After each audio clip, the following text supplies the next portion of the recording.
Welcome to another edition of Ball Don't Lie. We like to call it a freak flag. Feel good. Fake it till you make it. Ric Flair. Woo!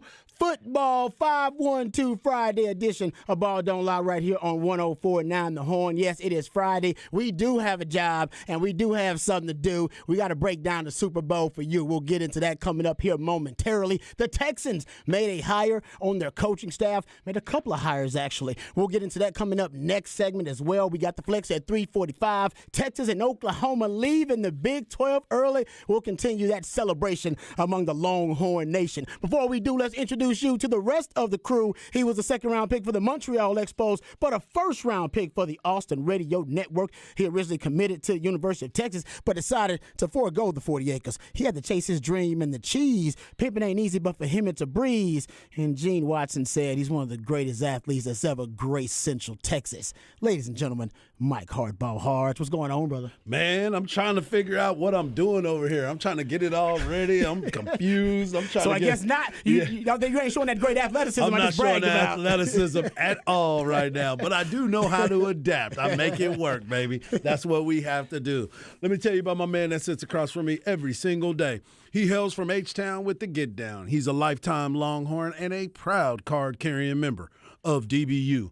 Legendary lifetime and now college football Hall of Famer Longhorn Derek Johnson said he was the best cover corner he had ever seen. He's a former NFL DB that still has that passion for film study, but he's not a fan of white condiments, but he is a fan of you, the listeners. He is my man and yours, Rod Babels. I appreciate the intro as always. Let's not waste any time. Introducing the real MVP, one of the hardest working members of the AR and family. He's got a hustler spirit, period. We don't know what he's paid.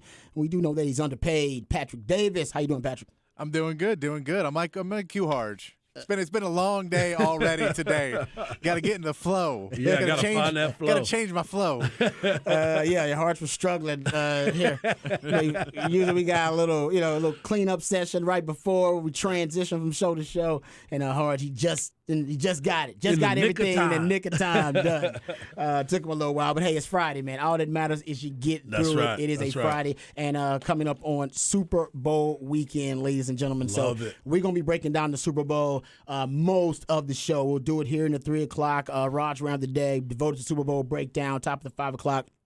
We got Super Bowl breakdown. We'll give you our predictions. I don't think we've done that officially. We have not. So that's going to happen. I'm going to wait until the end of the show because I'll tell you guys, I don't know. I haven't really made my mind up yet. And you still could change your mind after the show. You know what I'm saying? My man hard to show. Yeah. You are perfectly. It's perfectly acceptable. Yes. All right, and you're within your right as a sports fan to change your damn mind when you got new information. Exactly. And we're going to provide you with a lot of new information today, so you might change up your pick before the weekend gets here. But officially, I've not made my pick. I do not know. I've been leaning, and I've leaned both ways. By the way, this week. You've been on a seesaw. Yeah, what? You know what I'm saying? You've been just going up, going down, going up, trying to figure it out which way you want to go. I've leaned both ways. I haven't been leaned back yet. Lean back. You ain't do the rock away yet? You ain't do the rock away. But yeah, I've went back and forth. I do think it's an evenly matched game, and I think we're all hoping for a really competitive matchup. Well, probably except for Eagles fans or Kansas City fans on either side. But I want to see a really good matchup. So we'll talk about it and break it down.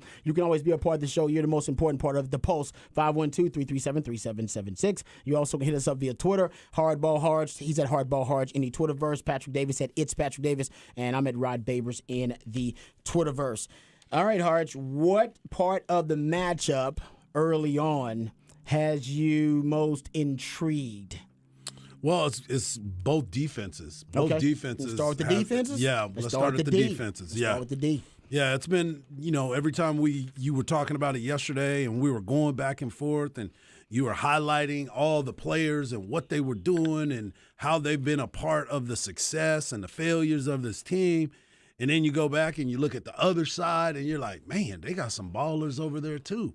Like we were talking about, it's so evenly matched when you look at team per team.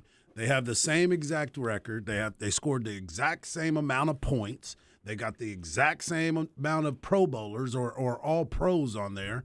And you just look at both of these teams and say, what is going to be the key to the victory? Yeah. And the one thing that I keep coming back to and I'm going to continue to believe in, and it's just the old adage in football, don't turn the ball over. That's big. If you don't turn the ball over, you give yourself the best chance of winning the ball game. And neither one of these teams turn the ball over. I mean, they both take care of the ball really, really well. So you're right, that could be the determining factor. And you look at football most of the time, you look at that turnover margin, that'll tell you who's going to win the game. For sure. But getting back to your point about the defenses, because I think, starting with Kansas City, their defense is such a strange sample this season because, first of all, they started with a bunch of rookies. They've got 5 rookies on that defense in heavy rotation, or at this point, they're starting. And they got basically a bunch of young DBs, and we've talked about these young DBs, and I've been looking at the 4. They got 4 rookies that are in the secondary that are getting crucial time. That are actually getting a lot of crucial reps, and they're playing better now at this point in the season. But they weren't playing that great early on in the season, but now they're playing really, really well. And those 4 because you're rookies, no longer a rookie now. Yeah, you're right at this stage. So that's why Kansas City is interesting because they're playing much better now. Those young guys in the secondary, and they have one on the defensive line too. By the way, Carl Loftus, he's on the defensive front, and that's big. 49 pressures, and that's big because Kansas City, at least Kansas City's defense lately, man, they've been doing a really good job of pressuring the opposing quarterback. I'll give you a number, which shows you how they're trending in the right direction. Kansas City's pressure rate in the playoffs. Nearly 42%, 41.9% in the playoffs. It was 33% in the regular season, 13th. By the way, Dallas led the NFL at 40.8%. So their pressure rate now, Kansas City's defense, would be higher than the top pressure rate defense in the NFL this past season. Right. And that's led by Chris Jones, of course, who's got 16 pressures. He's got the most snaps versus double teams. Double teams can't stop him. Cincinnati double teamed him 82% of the snaps, and he still had multiple sacks. He's been just a monster on the defensive front. So that's a big part of it, too. They're getting a lot more pressure, helping out those young DBs on the back end. Yeah, that's the main thing because we talked about this yesterday. If you can get pressure on a quarterback, that helps your defensive backs. That is the one thing that is the most consistent. Putting pressure on the quarterback helps a young defensive backfield. And if you can get there and disrupt the timing of it all, where they're not throwing go routes on 3-step drops and they have to go back 5, and your guys can sit there and cover it, that's important. But if you don't and you give them time to execute this kind of thing, it's going to be a problem in the Super Bowl or any game at any point in the season.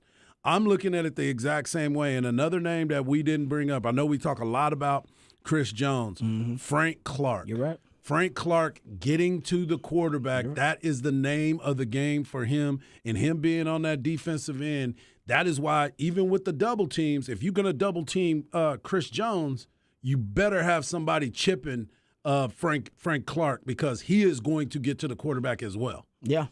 No, you're right, but it's a great point. And, so that pressure rate ain't just Chris Jones. Right. He's the war daddy and the focal point, but they got some other guys up there that are playing really well. And, I was a young DB. I remember starting as a sophomore at Texas, and I had a good year for a sophomore, but, man, I didn't have to cover for long on the defensive front when you had guys on that D-line like Casey Hampton and Sean Rogers. Yeah, they bring in the house. Sid Woodard. Yeah. Hey, I was a young DB. I was feeling pretty good about things, so you're definitely right about that, Harge. And getting back to, let's talk about the Kansas City defensive backs because this is big. I mean, they're rookies. You got 4 rookie DBs. Safety Brian Cook, he had 387 snaps this season. Cornerbacks Josh Williams, 499 snaps. Jalen Watson, 719 snaps. Trent McDuffie, 809 snaps. I mean, these are rookies. They're playing a lot of football for them and playing even more because Kansas City loves to play dime defense. Yes, they do. They play dime defense in the last 5 games. They played dime defense 30% or more in 4 of the last 5 games. Their average in the NFL regular season was 19%. Dime defense is 6 DBs on the field. So when they play 6 DBs on the field, they're going to put all of those rookies on the field. There's going to be a ton of rookies out there. And that could end up being something that, that A.J. Brown and Devontae Smith, arguably the best wide receiving duo in the NFL, could take advantage of. So that's something to look at. But here's a little stat I found just doing some deep dive rabbit holing. So Kansas City loves press coverage. They play more press coverage than almost any team in the league. They're at 3% press coverage rate on the outside. That is second most in the NFL this year. But if you go look at it, that's the seventh season that they've been in the top 5 in press coverage rate. It's something organizationally they love to do. Yep. And they draft guys who can do that, who can play press man. Spags, even more. Spags, he's been top 2 in press coverage rate in his 4 seasons there. Right. So they want to play press coverage. A.J. Brown may be the best wide receiver in the league versus press coverage. He has his second most receiving yards versus press coverage, 742, 6 touchdowns. His yards per route run, best in the NFL versus press coverage at 3.54. Strangely enough, Devontae Smith, not very effective versus press coverage. Only 352 yards receiving. That's 23rd in the NFL. 1.57 yards per route run. That's 36th in the NFL. So they may be able to take Devontae Smith away on the outside with press coverage, but they better make sure they got a plan for A.J. Brown, because A.J. Brown can defeat it with the quickness and with regularity. And I'll also throw out there that I bet Jalen Hurts knows this, probably better than us, because he's throwing to those guys, and that he probably already has his pre-snap mind made up. Yep. That when they're playing press, I ain't looking at Devontae very often. I'm looking at AJ. He's my guy. He wins more often. I was just about to say the reason why Devontae can't get off the line is because he's so thin at the line of scrimmage. That's why they feel like if they can put their hands on him, they can move him around. But when you bring up A.J. Brown, he's quick off the line, but he's also physical. So you have to make sure that you have – do you double coverage him? Do you try to put a double on him? Because don't forget, Goddard is back as well at the tight end position. He's not Travis Kelce, but he is esque. He's Travis Kelce-esque. And when he came back, that's when the offense got better because they were missing him for parts of the season. He's a really good tight end. So that's why I asked, how can you take away you can jam Devontae Smith at the line, but A.J. Brown can get off either way. Do you try to move or float your defense to his side to try to take that away? Situationally. Yeah.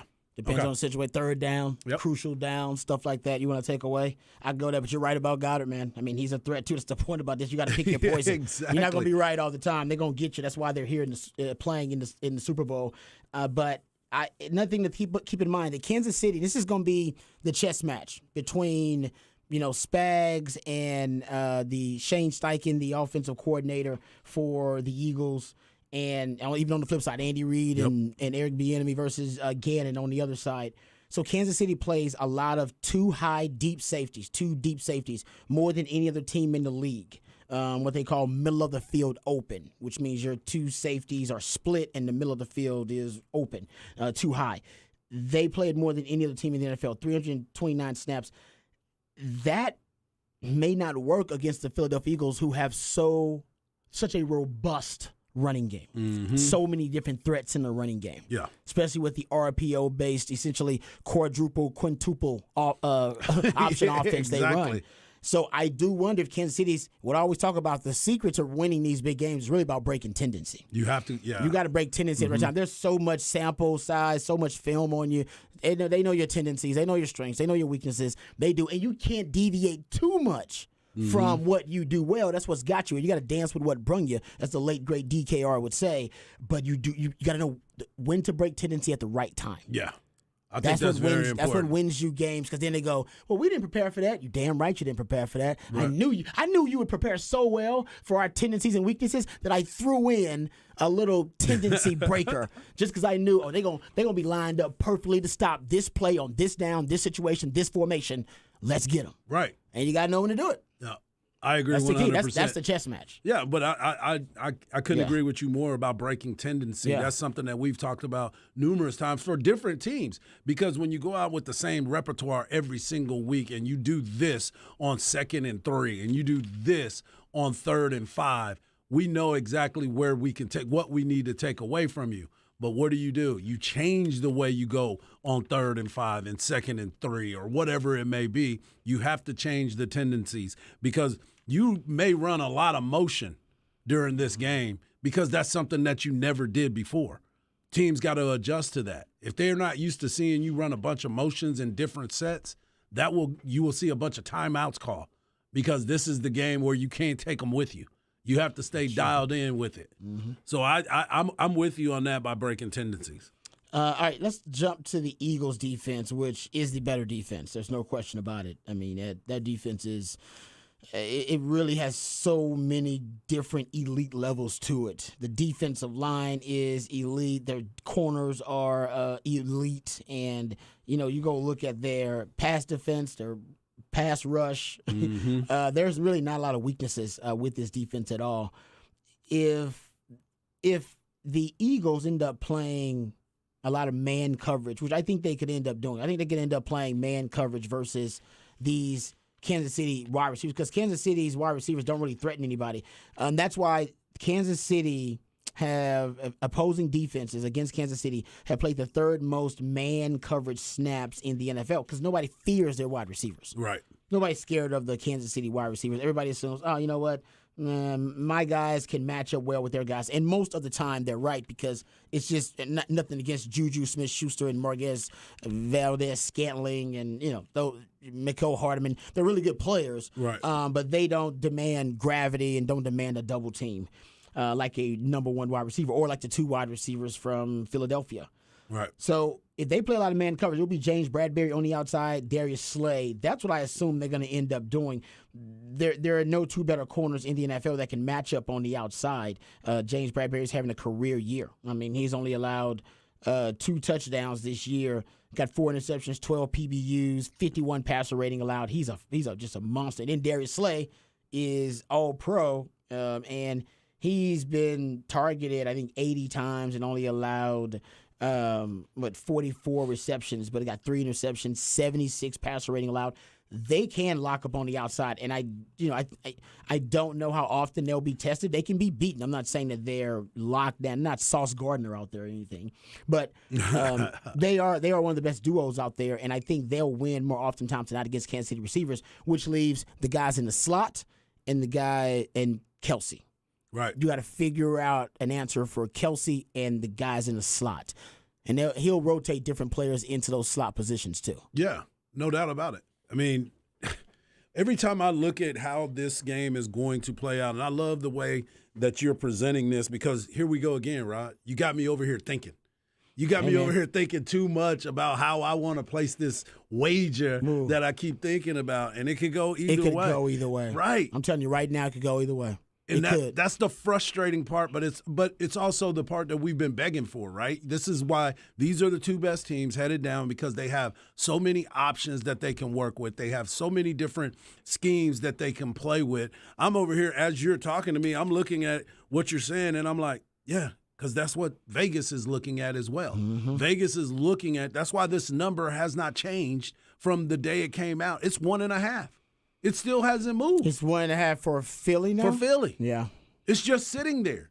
Even with all the money that is going back and forth, and maybe that means that Philly is saying everybody's thinking that Philly's going to hit that number. I think I got a stat about that number. I did some research about that number. Damn it, I'll find it. And it's begging you for it, right? It's like it's teasing you because this game is +1 or 1.5, and you're going to go, wow, Kansas City, I believe in these defenses and the way that they can move and the offense. Oh, Patrick Mahomes, the quarterback. But look at that Philly rushing game and what they do, right? Like, so how can we sit here and look at each other and say, You want me to? I want a definitive answer. I'm gonna give you a betting number. All right, come on. About it. This is bad. I just give you stats. You make up your mind on your own. I'll give what my prediction is, but you make up your own damn mind. Don't forget about that second quarter that he's been telling us about all year. They are the greatest second quarter team in NFL history. Yes, yeah, they are. But that lets you know a lot though if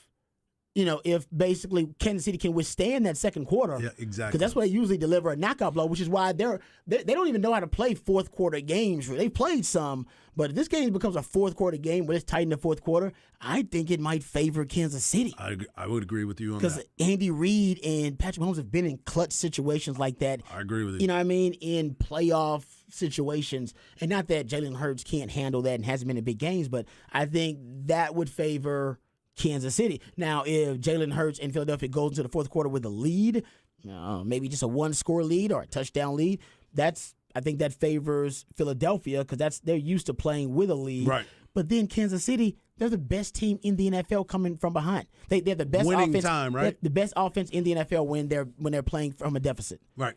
So they like, oh no, but guess what we do? That's what I'm here for. It could go either way. It really could. Okay, here's All right, here's a give me little that for you. stat because I'm about to write it down. So the Eagles went from being a 1.5 point underdog, to being a 1.5 point favorite versus the Chiefs. There have been 18 times in Super Bowl history where the line has moved 1.5 points or more. Okay. This is one of those times. The team that saw the line move in their direction, in their favor, went 16-2 straight up, 14-4 against the spread. There you go. I'm just telling you, I had to do the research. And All right, you guys so I guess that knows make what up I need your to mind do, on your right? own. Yeah, I'll make up your mind on your own. I haven't made up my mind either. I had that stat for 3 days. Oh my I hadn't goodness. made up my mind at all because I got other stats that would blow that one up. I got stats on top of stats, but that one is one for the bettors out there. I'm not for the degenerate gamblers. I'm not a degenerate gambler. I'm a degenerate just for other things, but not gambling. But I don't judge y'all. Ain't that a number? Ain't that a hell of a number? Yeah, that is a hell of a That's number. a hell of and a it makes number, me man. even more nervous when I sit here and talk to you about it. I'm gonna make y'all real. I got some other ones. I wanna make y'all. I make everybody. And no matter what side you on, my job today is to make you nervous about your pick. If I can make you nervous about your pick, I did my job today. Well, I'm looking at it right now, and I'm sitting here looking at this number, and it seems to me 16-2 and 14-4, the number is pretty easy to go by. Hey, I gave you the numbers, man. You make up your own mind. Golly, good Yeah. googly muggly. Yeah. That one does slap you in the face. It though. does. Some numbers Glaring. Yeah, some numbers kind of whisper to you, and some just slap you in the face. Oh my goodness. And that one kind of slapped you in the face. Yeah, that Oh. that one did. But like I said, there are a bunch of these, man, bunch of them. Okay, real quick, we've been talking about the Eagles' defense. Let's finish up that conversation because the defense deserves a lot of our airtime. Yeah. How about this? About the Eagles' defense. So the Eagles are sacking opposing quarterbacks, sack rate of 11.5%. Okay. The highest mark of any defense since at least 2000. The difference in sack rate between the Eagles and the Patriots at number 2 in sack rate this year was the same as the difference between the Patriots at number 2 and the Bengals at number 29. Wow. That's how good that pass rush is. And y'all know how pass rush. When was the last time a great pass rush Exactly. did win the Super Bowl? Right. Like every time we see a Right. great pass rush go to the They Super Bowl, win the Super they win Bowl. the Super Bowl. And a Every time perfect they go- example was what we saw with Tampa. Tampa had a great pass rush and a great defense that year, and Patrick Mahomes' offensive line was terrible, and he never had an opportunity to get loose. And what you gave the numbers they're doing. yesterday about how bad he's been in these situations, and that's because of and number one, they played the safeties back. But the other reason was he kept trying to look for that big play, and that defensive line was getting pressure on the quarterback. Oh, my gosh. So now, as of right now, I would have to say I'm leaning Philly at the beginning of the show. No, you know what I'm saying? Yeah, no, Philly. I mean, it makes a lot of sense. Like I said, there are two ways to win a Super Bowl. There are two ways most of the time to win a Super Bowl. I'm sure there are exceptions to the rule. You have an elite quarterback or elite pass rush. That's it. Right. That's it. There's only two ways to do it, which is why you notice my man Shano always just drafts D linemen. He knows that because he usually operates without an elite quarterback. So he's like, well, if I don't have an elite quarterback, the only way to win the Super Bowl is elite pass I got to rush. have great defense. So you got to invest Yeah. it. You invest heavily in one or the other. And the Eagles, do they have an elite quarterback?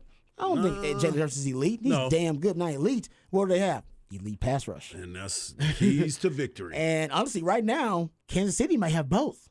Yep.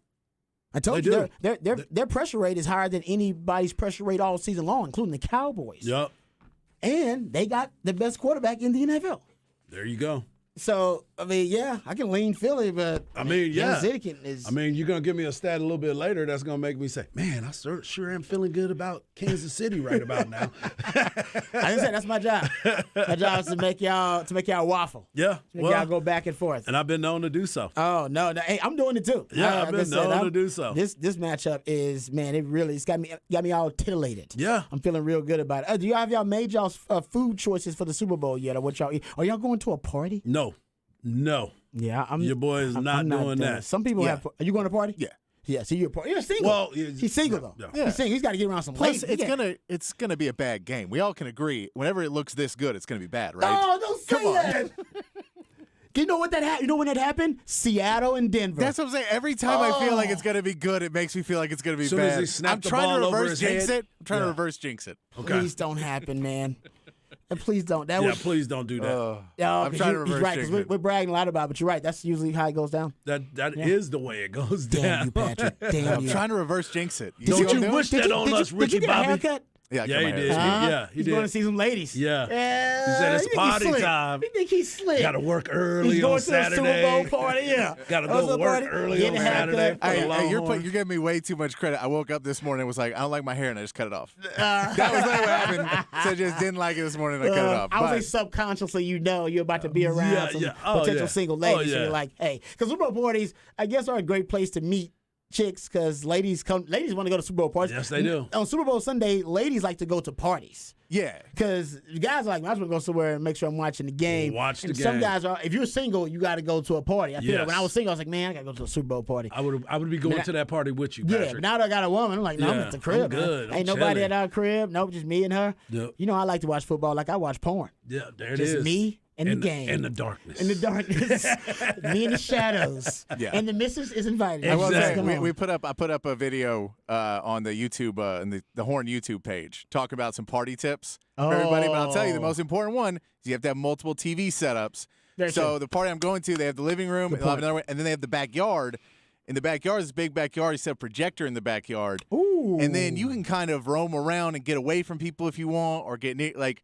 So there's places I know at this party where I can kind of go, and it's like, oh, if people are talking too much, I just go over here and watch the game. That is a and then you great come tip. back up. That's a But great yeah, tip. multiple TVs. It's super important for Super Bowls and big games because there's always going to be somebody there who is really annoying that you're just like, oh, this guy just who won't shut up about whatever his theory is about, man, you know, Jalen Hurts, he can't even throw a football. Can't even throw a football. Why do they let him in the league? And you're like, dude, I don't want to be in like, if it's one TV, that's the whole game. That is the whole- Or the I game, agree. there's like, it's rigged. They already chose the winner. Yeah. They don't even know why we're watching. They already chose it. Yeah. No, I'm And with you. so you walk to the other TV, and then you're like, oh, now I'm with people I enjoy, and I'm having a good time. That's a great tip. Multiple TV set, one of the most important party tips. I That's agree a with you great- with the multiple that's a great TV sets. But here's the drawback of having multiple TVs. Uh-oh. One is always faster than It the is. other. It is now in today's. It is always faster So you're than the other. ruining the moment for Because somebody will start screaming and you're like, no! Now, great this is point. more fixable in today's age because you just need one with a pause button and you link them up. So I'll normally link them up before the game. Oh, you're right. So like you put Yeah, you just one pause one, and yeah. you hit it, and then you're back on. Okay. So there That's was fair. a period when there wasn't pausing as well, where that got really hard, and you did have back and forth. But yeah, now you can kind of get it to. Wow. Trust me, I've been doing this. I Hey. started doing this at Super Bowl parties in like 05. I was saying because he's been single the whole time, so Yeah. he's just like, hey man, you gotta go to a lot of Super Bowl parties. I feel Yeah, that. but like Yeah. 05, I set up a projector in the backyard, and I was like, oh yeah, this is the only way to do this. Your multiple TV suggestion is the way to go. I'm telling you. If you ain't got that at your Super Bowl party, then you're doing it wrong.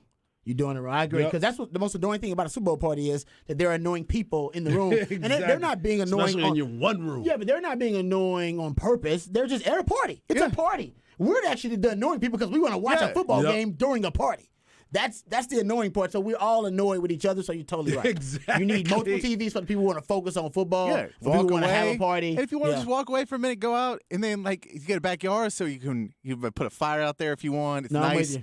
Change Yeah. the temperature, change the scenery. It's You're just right. nice. It's an important rule. If you don't know that one, trust me, I'll just it'll kick people change out. your party experience. Man, that's there you go. Patrick now giving Super Bowl party tips. I like it. Y'all Get tell us to on the the text YouTube line if y'all page. got some. I like that. All right, so 512-337-3776. Super Bowl party tips or like it. suggestions, or even just random anecdotes. We don't give a damn. Just give it to us. Specs text line. All right, we come back. Texans made a hire at defensive coordinator. Also, a couple other hires in the administrative office or administrative level, I should say. And also, they are considering, the reports are they're considering Cliff Kingsbury.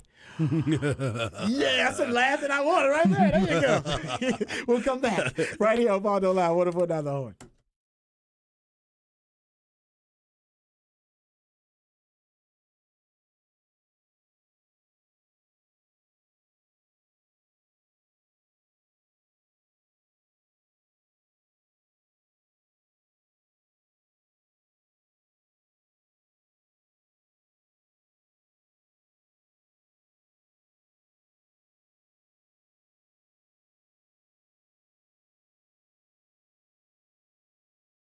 Mike Harge here for the League Kitchen and Tavern. The League restaurants are Austin-owned and operated with 4 Austin area locations in Avery Ranch, Bee Cave, Dripping Springs, which is in Belterra, and Lakeway. Whatever you want, whether it's lunch or dinner, dine-in or pickup, the League Kitchen has something for you. This month, the League presents the trip to the Big Easy. How about enjoying a Creole, Cobb salad, or even a stuffed pork chop? Why not try the potato croquettes? And they also have right now the shrimp po' boy. I know you like the Big Easy, and what better way to do it than going over to the League. Also, on Sunday, you make your way over to the Lakeway location, and you can have Lonnie's famous fried chicken. Legend has it that Lonnie's famous fried chicken is some of the best chicken around. The menu includes a family bucket that is enough to feed 8 people. That means you get 4-piece plate with some wings and, of course, some waffle fries. Treat yourself, treat your family, or better yet, take some friends with you. Either way, I'll see you at the League. You can order online at leaguekitchen.com. That is leaguekitchen.com.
Welcome back to Ball Don't Lie right here on 104.9 The Horn. It is a 512 Friday edition of Ball Don't Lie. That's when we play jams from local bands and artists, very talented human beings that you can catch live right here in the ATX. Who we jamming right now, Patrick? This is Dave Scher. He is playing tonight at Saxon Pub. All right. There you go. My man Patrick always hooking you up with some great places to get to catch some great live music for 512 Friday. And you can go to hornfm.com. If you missed any of those suggestions, you can catch up with them at hornfm.com. All right. Let's get into the Texans and the latest breaking news with the Texans. They did hire a defensive coordinator. Matt Burke is his name. He most recently was with the Cardinals, but he's been in the NFL a long time, probably 20 years maybe total in the league, and been with a lot of different organizations. So he is a seasoned vet, and we don't know. That has not been decided whether he's calling plays or not. So they're not reporting whether he's going to end up as the play caller on defense. Right now, that still could be DeMeco Ryans, or he still could end up being the guy that's calling the plays. But Matt Burke is the defensive coordinator. I have less worry about who DeMeco Ryan hires as a defensive coordinator than I do about who he hires as the offensive coordinator. So, I mean, it's underwhelming. It's not a sexy hire, but it's probably the most common sense hire for him. And so as long as he's comfortable with it, I think the other candidates listed were Corey Undlin, the Marquand Manuel, Chris Harris, who actually I played with Chris Harris, so time flies and I feel old. And then Where were y'all at? Chicago. Okay. Yeah. I remember Chris Harris. He was cold. Yeah. Yeah. It's a good player. Defensive back. Good player, yeah. And I realized that he was that deep into coaching, so he's doing really well. But Matt Burke ends up getting the gig. I just think it's about his experience. I think DeMeco Ryans, as we discussed, I think he is, and he should be, I think he's concerned about the lack of experience for himself, but also he's going to probably bring in an offensive coordinator that doesn't have a lot of experience. They're going to have a young rookie quarterback potentially as the face of their franchise. Just a lot of inexperience. Be nice to have a coach who's seasoned vet, who can help you with installation and a veteran presence, a co-pilot, if you will. Well, when I look at it, one of the things that stood out to me is that they have no connection through work history at all. So, again, an outside voice, somebody that hadn't been a part of this organization, that you never worked with, but you bringing him in because he obviously was with Robert Saleh, good friend of yours. Y'all worked together before, so you kind of trust what you have. I mean, you look at the New York Jets defense, they were a doggone good defense. The offense was the part that was suspect for them. And this is something that you can bring in to help implement your defensive schemes, and that way it will be covered because y'all will have an understanding of each other's game plan. Yeah. So I just think, I mean, he probably came highly, recommended by Robert Saleh, as you talked about. There's some familiarity there because he was there was a game management coach, I believe, in 2021. That's what he was. He's a game management coach, which, by the way, could help a rookie head coach like DeMeco Ryans. Thank you. Just simple stuff like game management, clock management, stuff like that. So that could be part of his duties as well. Maybe they're bringing him there to be kind of an assistant head coach there too. But he was J.J. Watt's position coach too. Yeah, and I think J.J. Watt might have had some say in it too in terms of the references and recommendations. He might have had some say there. We know DeMeco Ryans loves J.J. Watt. At his introductory press conference, he talked like 5 minutes just about J.J. Watt alone, how he wants more players like J.J. Watt within the organization. So I wouldn't doubt that. That's a good point about that influence. So he's been a defensive coordinator for 2 years with Miami. He was a defensive coordinator there for a couple of years. So he does have some experience calling plays. He was, I think they were 16th in total defense in his best year in 2017 when he took over, 14th in rushing defense, but they were 29th in total defense in 2018. So kind of a mixed bag there.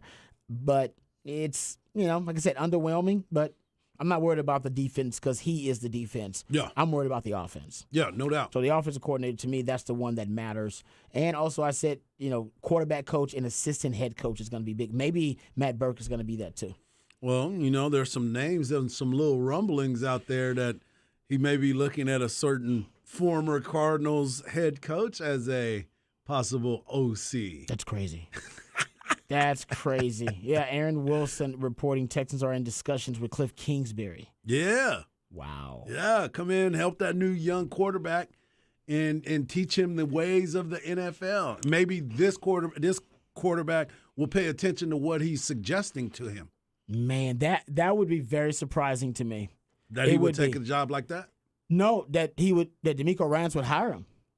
And the reason is, I know Cliff Kingsbury is a really good coach. He is. Former head coach, too. And a former head coach. It's a great point. Yep. So I'm not, so I think it would be a good hire, just surprising. I guess I don't think it's a bad hire. I think it would be a good hire for him. It would just be surprising because I thought he wanted to pair up his defense with that Shanahan scheme that he's been seeing there for a long time. That's why everybody thought Bobby Slowick would be the natural choice. But I have no problem. This is very intriguing. I think Cliff Kingsbury is a hell of an offensive mind. Hell, Andy Reid once famously said Cliff Kingsbury is a genius. Like, he said it openly and repeatedly said, no, the guy's a genius offensively. So I'll take it. As a head coach, that's different. Well, that's what I was going to say. Now, as you go back as a play caller, he's a genius. Now that you can go back and just be a play caller, just deal with only the offensive side of the ball, don't have to deal with all the overhead that goes into being that head coach. If that's what Cliff can focus on and be able to do that, I'm sure he's probably chilling. Like, he really is like, all I got to do is call plays, man. Yeah. All I got to do, I don't have to worry about making sure that this kid is not playing Call of Duty. I don't have to worry about my wide receivers being out all night. All I got to do is make sure that when I show up, they execute the game plan that I've put upon them. Whew. Yep. That might be a relief for him. Oh, no question. I mean, it's such a different situation, and it is such a different burden being a coordinator as opposed to a head coach. We all know this. And when you usually get a guy who couldn't succeed as a head coach, it shouldn't be an indictment on them overall, on their football acumen or football IQ. Right. Because most of those guys end up becoming coordinators and being damn good. So many different examples, whether it be, Steve Sarkisian. When, people actually criticize him as a head coach a lot. Right. But as a coordinator, he had one of the greatest offenses in the history of college football. Right. Same thing for look at Dan Quinn's defense now. Right. Dan Quinn's defense is one of the best defenses in the league, and he ended up getting fired. He's going to get rehired for another job. But my point is, usually the burden that those guys have to bear as head coach ends up being a little too much. But as an offensive coordinator, Hodge is right. Cliff Kingsbury just having to call plays and just have to research his specific job and go rabbit holing about his guys and their game plan. I'm sure that it would be I'm sure that it will be something that he can thrive in. That's a great role he could thrive in. I do wonder if he's going to run. I'm assuming he's run the air raid offense or a version of it. Yeah, no doubt. That's his and I'm sitting here looking too his history as a coach.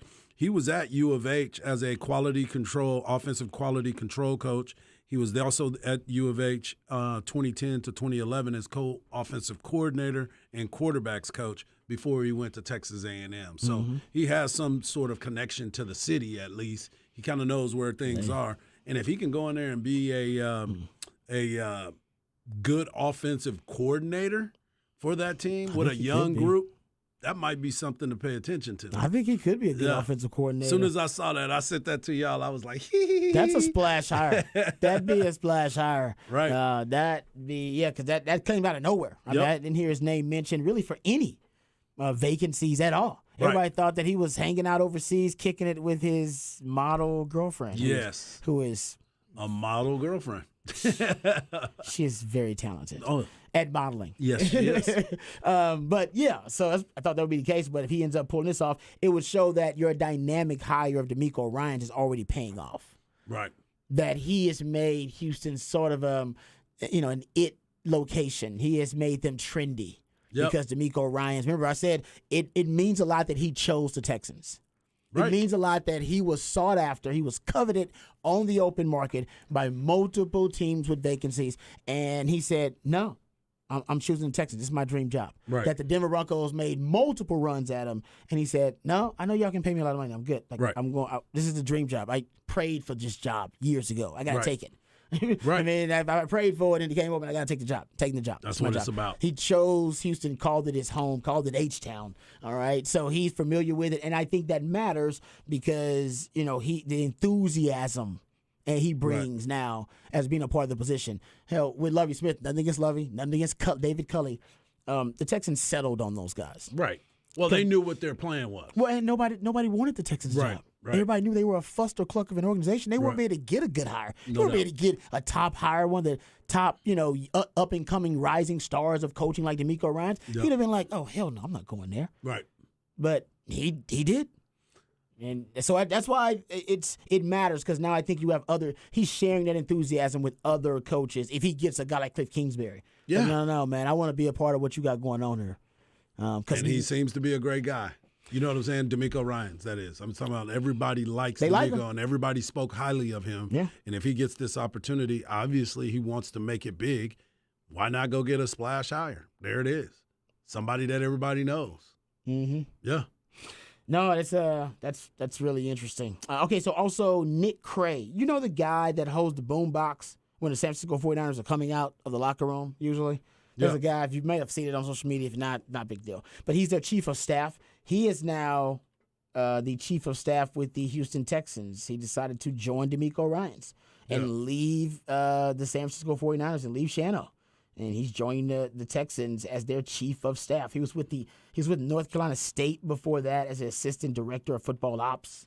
Ball State before that, Yep. but they call him Radio Cray or something like that because he has the boom box all the time. So, he's one of those guys that decided he was going to join DeMeco Ryans, and DeMeco Ryans is going to retain the strength and conditioning coach, Mike Eubanks, who has been with the team since 2018, actually. So, not the first. Actually, he's been retained multiple times.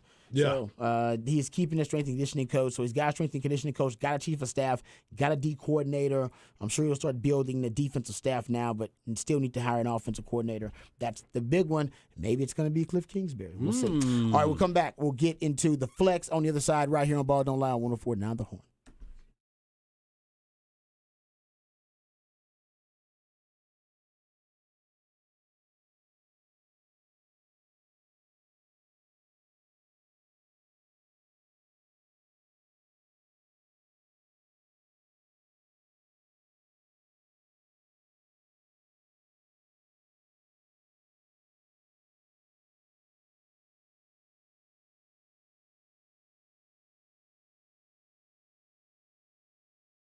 Hey, what's up, folks? Lifetime Longhorn Rod Babers here. Austin is a beautiful city, and it's a beautiful day, actually, outside. But thanks in no small part to the skilled craftsmanship of Ironworkers Local Union 482, you see the labors of their love all over this great city in iconic landmarks like DKR Stadium and the Pennybacker Bridge. And as the city continues to grow and thrive, so does Ironworkers Local Union 482. The Ironworkers Local Union 482 don't go to the office, they build it. So if you're looking for an exciting new career, think about becoming a member of Ironworkers Local Union 482 and accept the challenge of becoming the best version of yourself while helping shape Austin's economic development. Ironworkers Local Union 482 are hiring 3,000 people right now for a huge project. So become a member of Ironworkers Local 482 and take pride in the type of teamwork and craftsmanship that helps shape the future of this great city. So maximize your potential and be your best self today by applying at ironworkers482.org. That's ironworkers482.org.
Welcome back to Ball Don't Lie right here on 104.9 The Horn. Is a 512 Friday. We play jams from very talented individuals who you have a chance to catch live here in the ATX, the live music capital of the world. Who we jamming right now, Patrick? This is Nagavali, and she is doing her CD release Saturday at Stateside at the Paramount. Okay, say her name again. Nagavali. Nagavali? Nagavali. Say it slow. Nagavalli. Nagavali. Okay. Yes. Agree. Say it slowly. Yeah. Wow. Yeah. Very slow. It's beautiful music. It though. is. Yeah, she's extremely talented. Is She that a has- little tambourine in the background right It's there? fantastic. Yeah, she's got her own style. It's kind of Indian fusion soul. I can hear it. I hear that. It's a Indian- very yeah. cool style that she Yeah, does. it's nice. Definitely using some instruments that are not very common, which I like too. All right, my man Patrick, always broadening our horizons here on 512 Friday. You can be a part of the show, 512-337-3776. Time for the flex. Go to FLXATX.com, FLXATX on all of your social media platforms. Shout out to my man Zach Lucero, the Seed, Nolan Hogan last night. They had their flex. Usually the flex is on Wednesdays, but we're moving things around for the coaches show, so we ended up putting it on Thursday. So you end up having it yesterday, but it'll usually be on Wednesday. But shout out to those guys. They did a great job. I was actually listening to most of the Flex show. But go to FLXATX.com. There is your Friday Hoops Outlook. So all the games for the young men and young women here in the Central Texas, the Flex area, all those schedules are listed up there. You can go check them out at FLXATX.com. Yeah, I might be hitting the Conley versus Hendrickson basketball game over at Pflugerville Conley. It's a big matchup. Conley's 24-8. Hendrickson is 25-8. That's a big game. And of course, in Georgetown, because we get a lot of Georgetown listeners, Eastview versus Georgetown at Georgetown. 26-9 Eastview versus 22-11 Georgetown. I like that. Yeah. There you go. My man Harge getting out there to go see some hoops. But you Hoop got it up. hoopers in your family. I got though. hoopers in the You family. got so many dog. hoopers in the family. Yeah. Both of your sons are hoopers. So, Yeah. you got I got to go out there and support them kids. Well, you like half scouting, half looking at stuff. Very and much doing so. all- Very You much got a lot, so. you got a lot of irons in the fire, as they would say. But yeah, that's why Harsh knows every damn body. So go check out FLXATX.com, FLXATX on all of your social media platforms. And next week, baseball season starts for the that's high right. school level, so we'll Nice. be doing a preview for some of the high schools around here. Last year's champion Georgetown Eagles were the Nice. state champion, so we'll talk about them. We'll obviously talk about Liberty Hill, Westlake. Like Travis. There's a lot of talent in this area in all sports, as we're starting to see around here. All right, that's why the flex exists, baby. That's right. Show them some love. FLXATX.com, FLXATX on all of your social media platforms. All right, let's get into some Texas discussion. Texas and Oklahoma leaving the Big 12 early for the SEC. This story broke last night. Right before the last segment of the show? Right, we're in the middle of our last segment. Middle of the last segment of the show, Exactly. right around that time. Yep. All right, so we got to actually give it its proper due. So we'll come back and we'll discuss it, break it down from every angle. Good news for Texas and Oklahoma and the Big 12. This is a win-win for everybody Win-win. involved. We'll talk about that right here on Ball Don't Lie, 104.9 The Horn.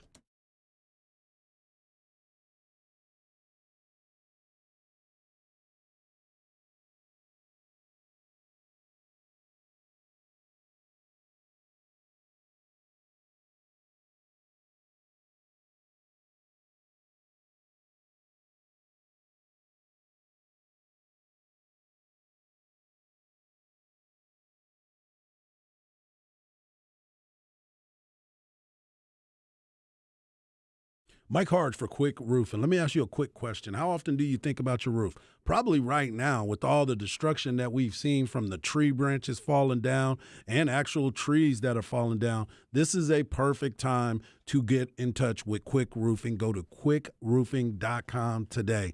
The story of Jeff Quick is pretty inspiring. Jeff Quick started Quick Roofing with just one roof in 1984. And now 39 years later, he's done over 200,000 projects. You can't stay in business that long if you're not taking care of your customers. And you also have to have a great reputation of customer service.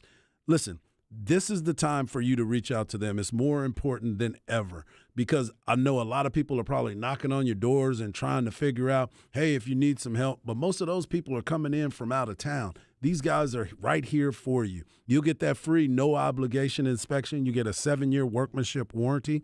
Quick Roofing is fully insured and have all state and local licenses. Quick Roofing doesn't even require any money up front until 100% completion and, of course, 100% satisfaction. Quick Roofing also requires that a project manager is on every job site, ensuring that you, the customer, is getting everything that you were promised. So what are you waiting for? I know it's tough right now, but do yourself a favor and reach out today and get that free inspection. Go to quickroofing.com. That is quickroofing.com.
Welcome back to Ball Don't Lie right here on 104.9 The Horn.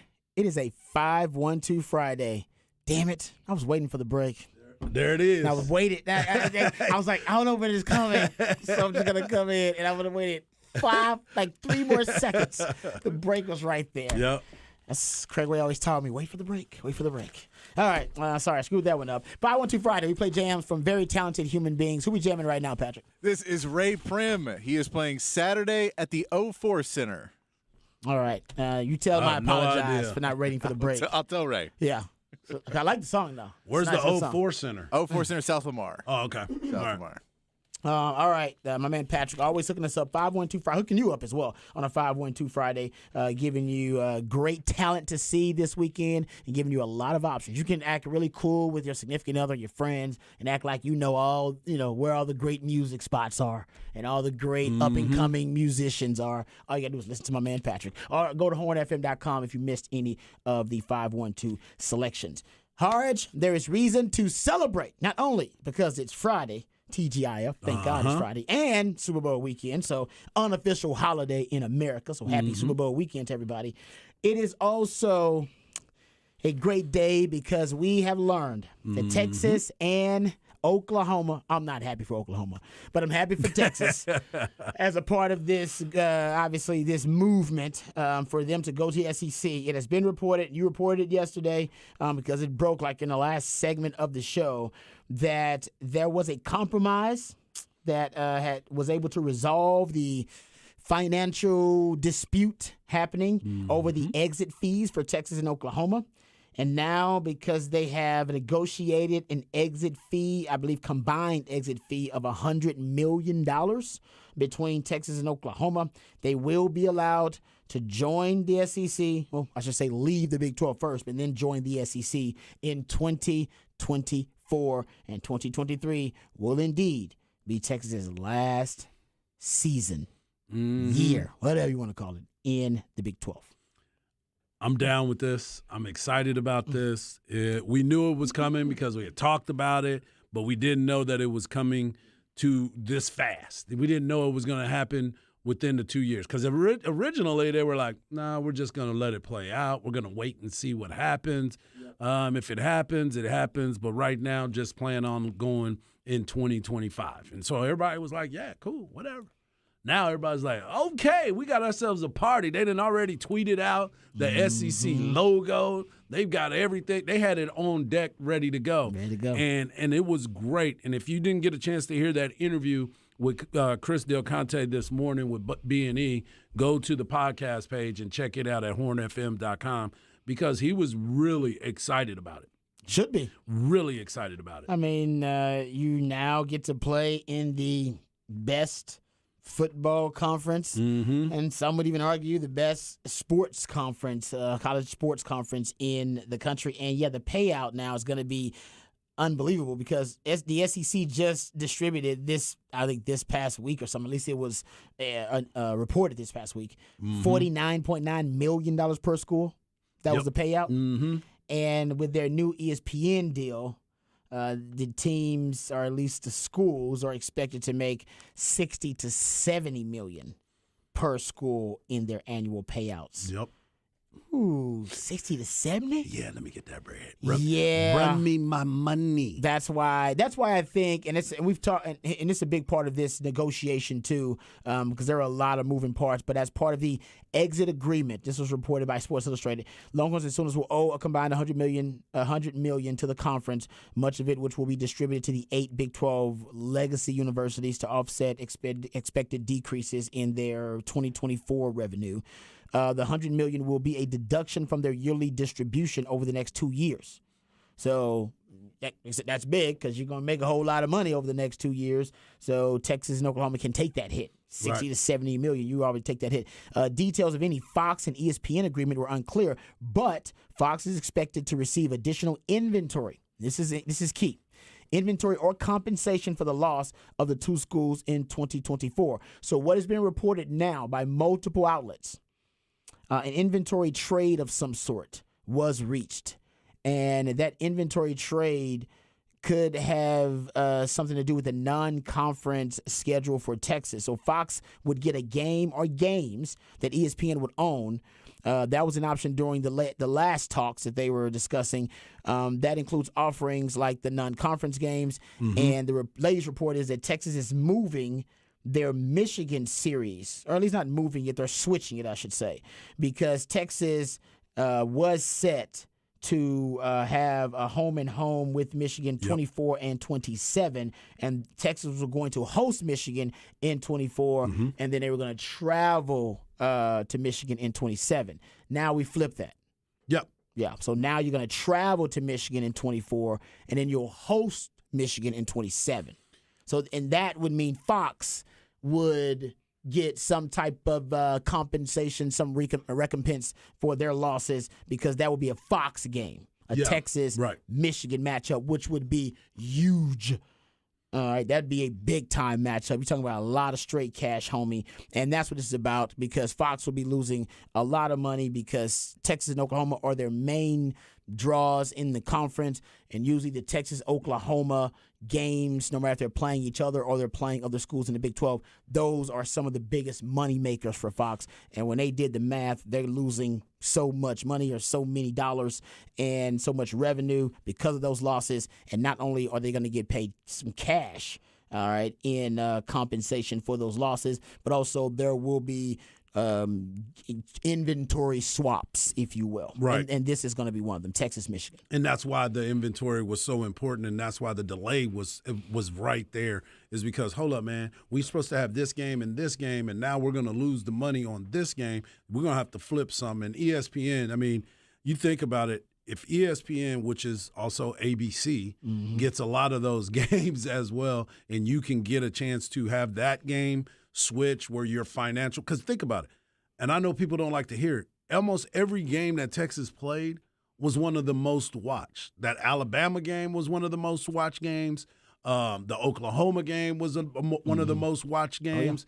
K-State. I mean, all these games were a lot of prime time games, and if you are going to lose that for your network, you want to be compensated for it, because that's how the numbers work. So I'm glad that they were able to come up to a number and be able to flip some of those other games to make it even so they can get out of here early. Yeah, and now the SEC has got, and I'm sure they've already been working on this, of course, but, man, the SEC's got to start working on scheduling. Yep. Right away and figure out, all right, are they going to go with I remember they said the 3-6 model was the more popular model. For those who don't remember, the 3-6 model was you'd have 3 common opponents you play every year and 6 rotating opponents that you just rotate every year, different groups. And then they had a 1-7 where they give you 1 common opponent and then 7 rotating opponents. Nobody liked that one. Everybody thought that was a terrible idea. So you got to go with 3-6. And the 3, it seems, if they do go with that model for Texas, would be Oklahoma, A&M, and Arkansas. Yeah.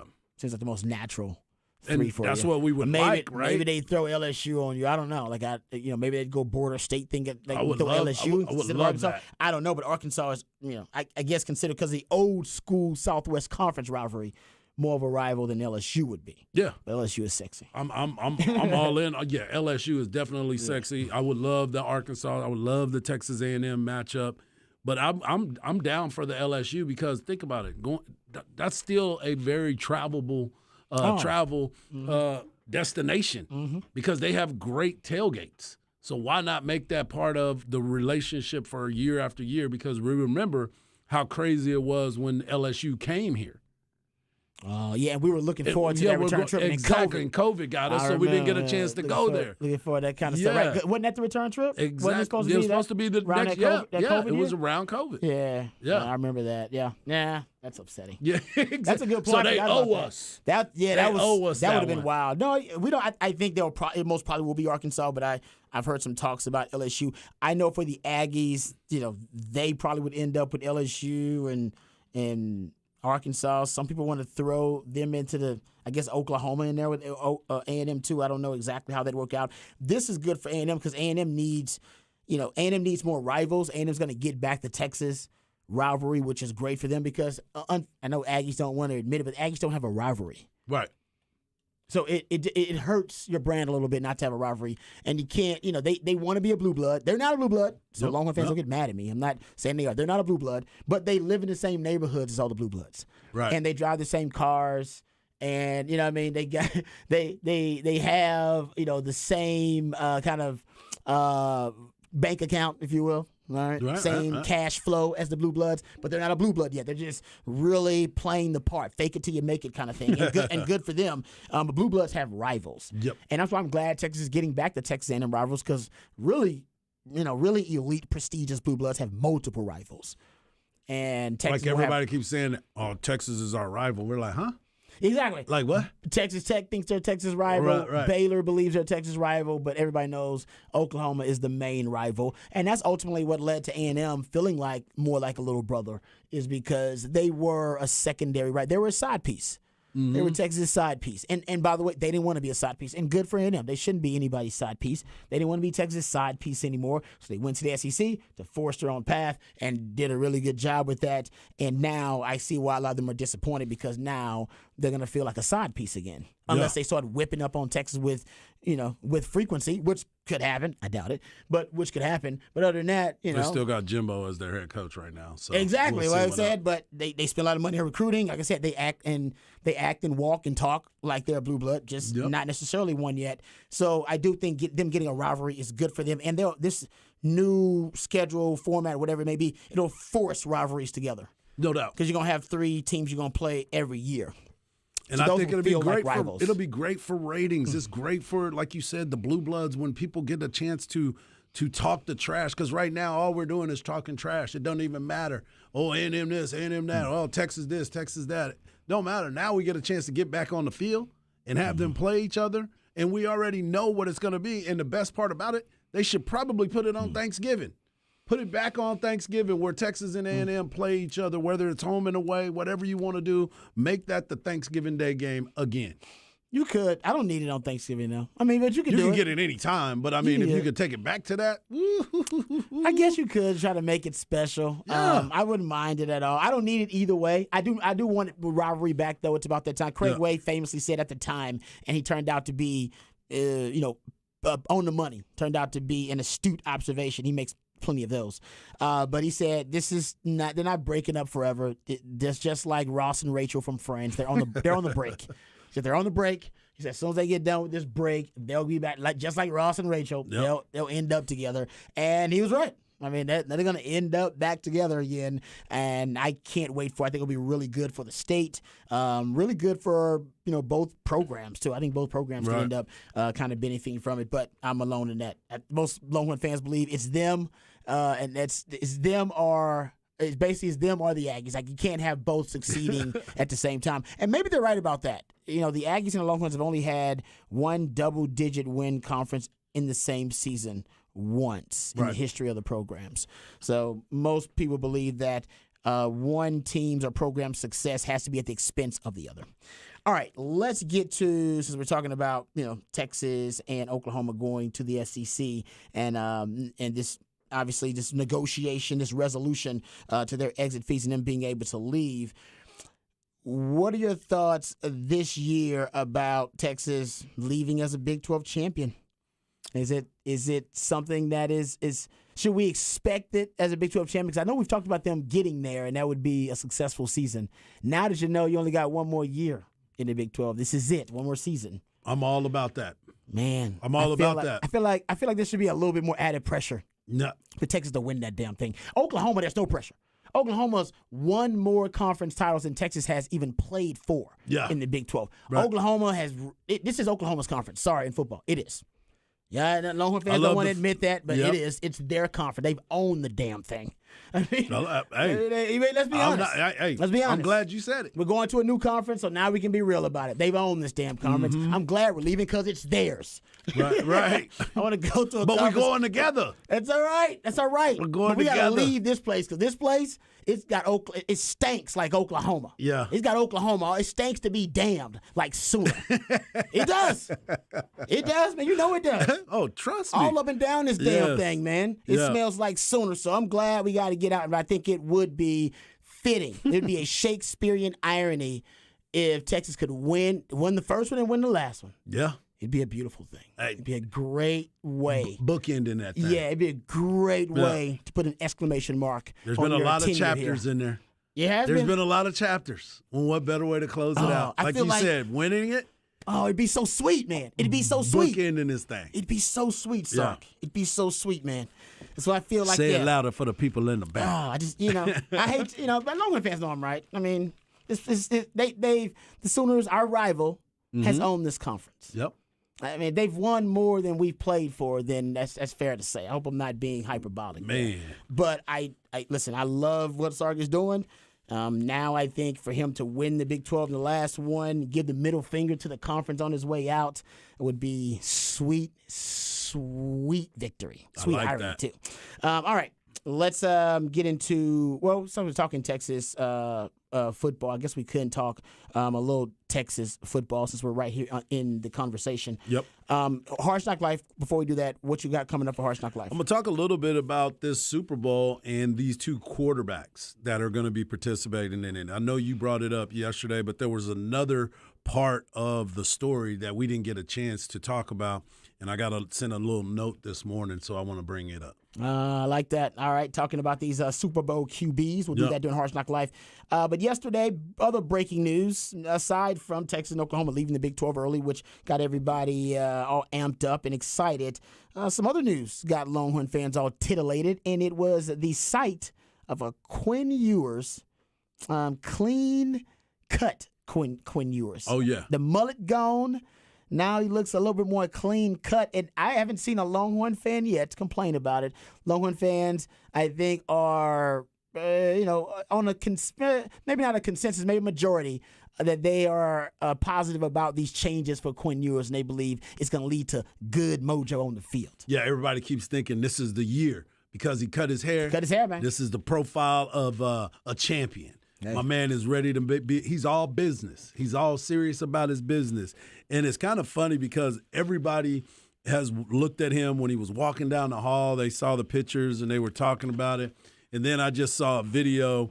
Somebody showed me a video earlier today that he was like, he called himself light-skinned now because he got a fade. He called himself, he said how light-skinned wide receivers get off the line, and he kind of made a move, and he was just like slow motion. So he was like, yeah, I'm about that. So I love it. I love the fact that he went about a change. It means he might be, I'm not saying he wasn't serious about him as a quarterback before, but now you could tell he's doing that business look and trying to make a change, and hopefully for the positive, man. Yeah. I'm cool with it. Yeah, I thought it was part of his marketing ploy for the NIL world because it was highly marketable. People were wearing mullets, wig mullets, all right, mullet wigs, I should say, in the stands. So that was, so it was something that some people was changed their profile picture to a mullet. Yeah, my man, yeah, exactly. Tariq did did it. Like, yeah, I mean, he's probably the number one Quinn Ewers fan on the planet. But yeah, and it was something that was recognizable as the quarterback at Texas in NIL world. I totally get why he would be advised to or thought, hey man, this is the way to go. And I think if the season had been a success, I think we still get the mullet. Yeah. I think he views last season as a failure, and I think he wants a fresh start. I think that's a lot of what it's about. Whatever it takes, man. I looked at the Sports Info Solutions catchable ball rate by quarterbacks in their ranking, and Quinn Ewers was 120th last season. Wow. 120th in college football in catchable ball rate. So, yeah, shave that damn thing off. You know what I mean? Shave it off. I wish they'd have shaved it on the sideline during the Oklahoma State game. I think that's the best way to do it. And like I said, if he'd have balled out, I think he'd have kept the mullet. I think he'd been feeling really good about it. I don't think he feels good about that season, and I think he wants to start new, and I'm all about the new start. Go ahead, Quinn. Let's go with the freshly clean, shaven look, the fresh cut look, and maybe it's a new Quinn Ewers. Right? Maybe it will be a new Quinn Ewers. I think he will be better, but he's got to be much better than that. Listen, nobody's seen the freaking Bijan Robinson hairstyle before Bijan came on campus, and I guarantee you, if Bijan Robinson was a scrub, we'd have all made fun of his hair. every last one of us would have been talking trash about what is his he hairstyle doing? What is and he how doing? terrible his hairstyle is. But because Bijan Robinson is a generational athlete and because he is a once-in-a-lifetime extraordinary talent, Bijan Robinson's hairstyle actually looks pretty damn good. Yeah. Actually, man, he pulls it off. That guy's got swagger. You know what his hairstyle says? It says he's got no fear. He ain't afraid of a damn thing. He walks his own path. Matter of fact, now Bijan Mustard, it's got a silhouette of the hairstyle. You can see it. And they got the mascot, mustard got the hairstyle. And I've seen 4-5 brothers walking around Austin just randomly. Going to brunch with a Bijan Robinson hairstyle. I'm like, it's the Bijan. I never saw that hairstyle It's before the Bijan. Hey, my man got the Bijan. So it don't matter. If you good and you a baller, you're going to wear your hair however the hell you want to. But if you are just a jag and a jabroni, you you'd have been clowned. better clean it up. Yeah. Why you walking around here looking like that, man? What are you look like doing, a clown, man? you play like a clown. Exactly. You know what I mean? They would have been finding every single Hey, thing that's what I'm to saying. attack him. You were right. 100% correct on that, That's my where man. it goes, man. That's where it goes. All right, Hard Knock Life. You talking quarterbacks in I'm the Super Bowl, talking correct? quarterbacks in the Super Bowl, and we'll give a little shout out to NFL honors. Just a minute, because obviously one of these quarterbacks was a part of that. No question. We'll get into that and more coming up next right here on Ball Don't Lie on 104 Now the Horn.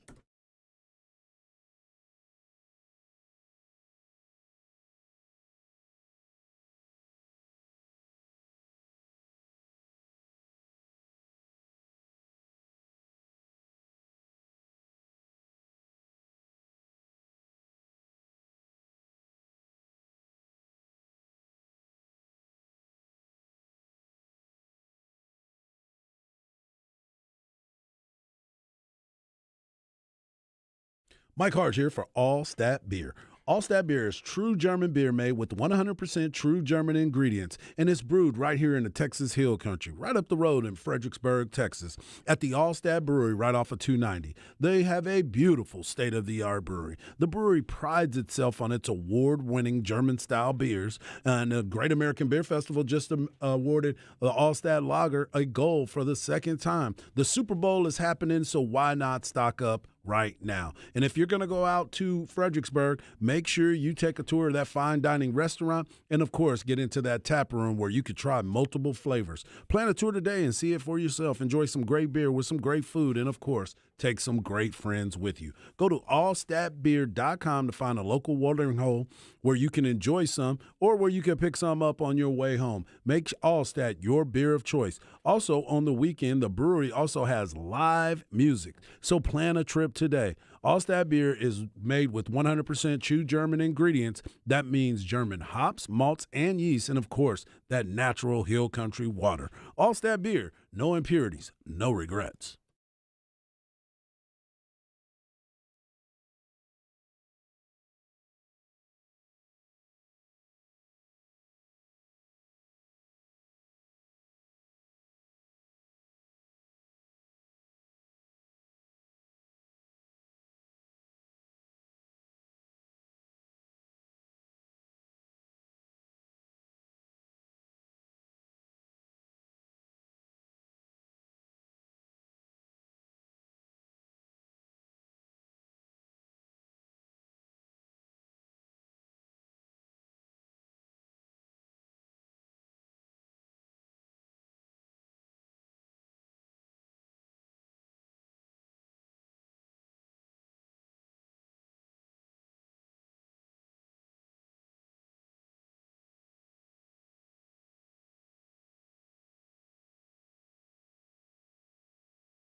Welcome back to a 512 Friday edition of Ball Don't Lie. It's your boy Hardball Harge. You can follow me on Twitter at Hardball Harge. You can follow my man Rob Babers at Rob Babers. And you can follow my man Patrick Davis at It's Patrick Davis. We love it when you're a part of the show, so hit us up on the Specs text line, 512-337-3776. And last night, as I was sitting at the house just kind of vegging out and trying to see what was all going on, watching a little bit of basketball games and trying to get my mind wrapped around what to expect this weekend as we start talking about the Super Bowl, it was brought to my attention that in 2016, and this, obviously has taken us a ways back, but the 2016 Earl Campbell Tyler Rose Award finalists were announced. Now, obviously, when you think about that time, you automatically go to the Tyler Rose, and the Offensive Player of the Year ended up being D'Onta Foreman of the University of Texas. He had an unbelievable season that year, rushed for 2,000 yards, 361 carries, only second in the history of Texas athletics football, with Ricky Williams being the guy. But also during that time, Jalen Hurts was up for that award as a true freshman. Jalen Hurts had totaled 34 touchdowns that year as he was playing for the Alabama Crimson Tide. You know who else was there? Patrick Mahomes II. Patrick Mahomes threw for over 5,000 yards and 41 touchdowns that year. But so then we'll add also Baker Mayfield was a part of that. Dede Westbrook was part of it. Aaron Jones, Skylar Howard, and Greg Ward were all part of finalists announced as finalists. That's a nice group of players. Obviously, all of them are doing well.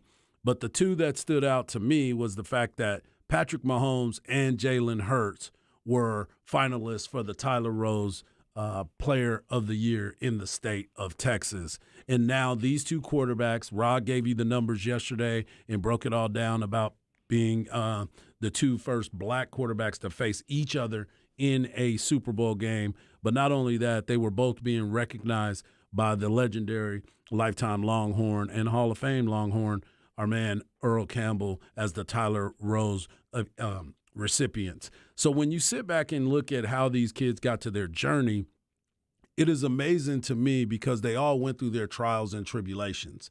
You gave the story about, I gave the story actually about Jalen Hurts and what he went through when he got benched for Tua, how he came in early, was Deshaun Watson leading up to the playoff game and the championship, and he got those reps, and then he came in, and then he was a finalist his freshman year by totaling 34 touchdowns as a true freshman at Alabama in the SEC, and now he's on the grandest of stages. And then you look at what Patrick Mahomes went through at Texas Tech. He wasn't the starter initially.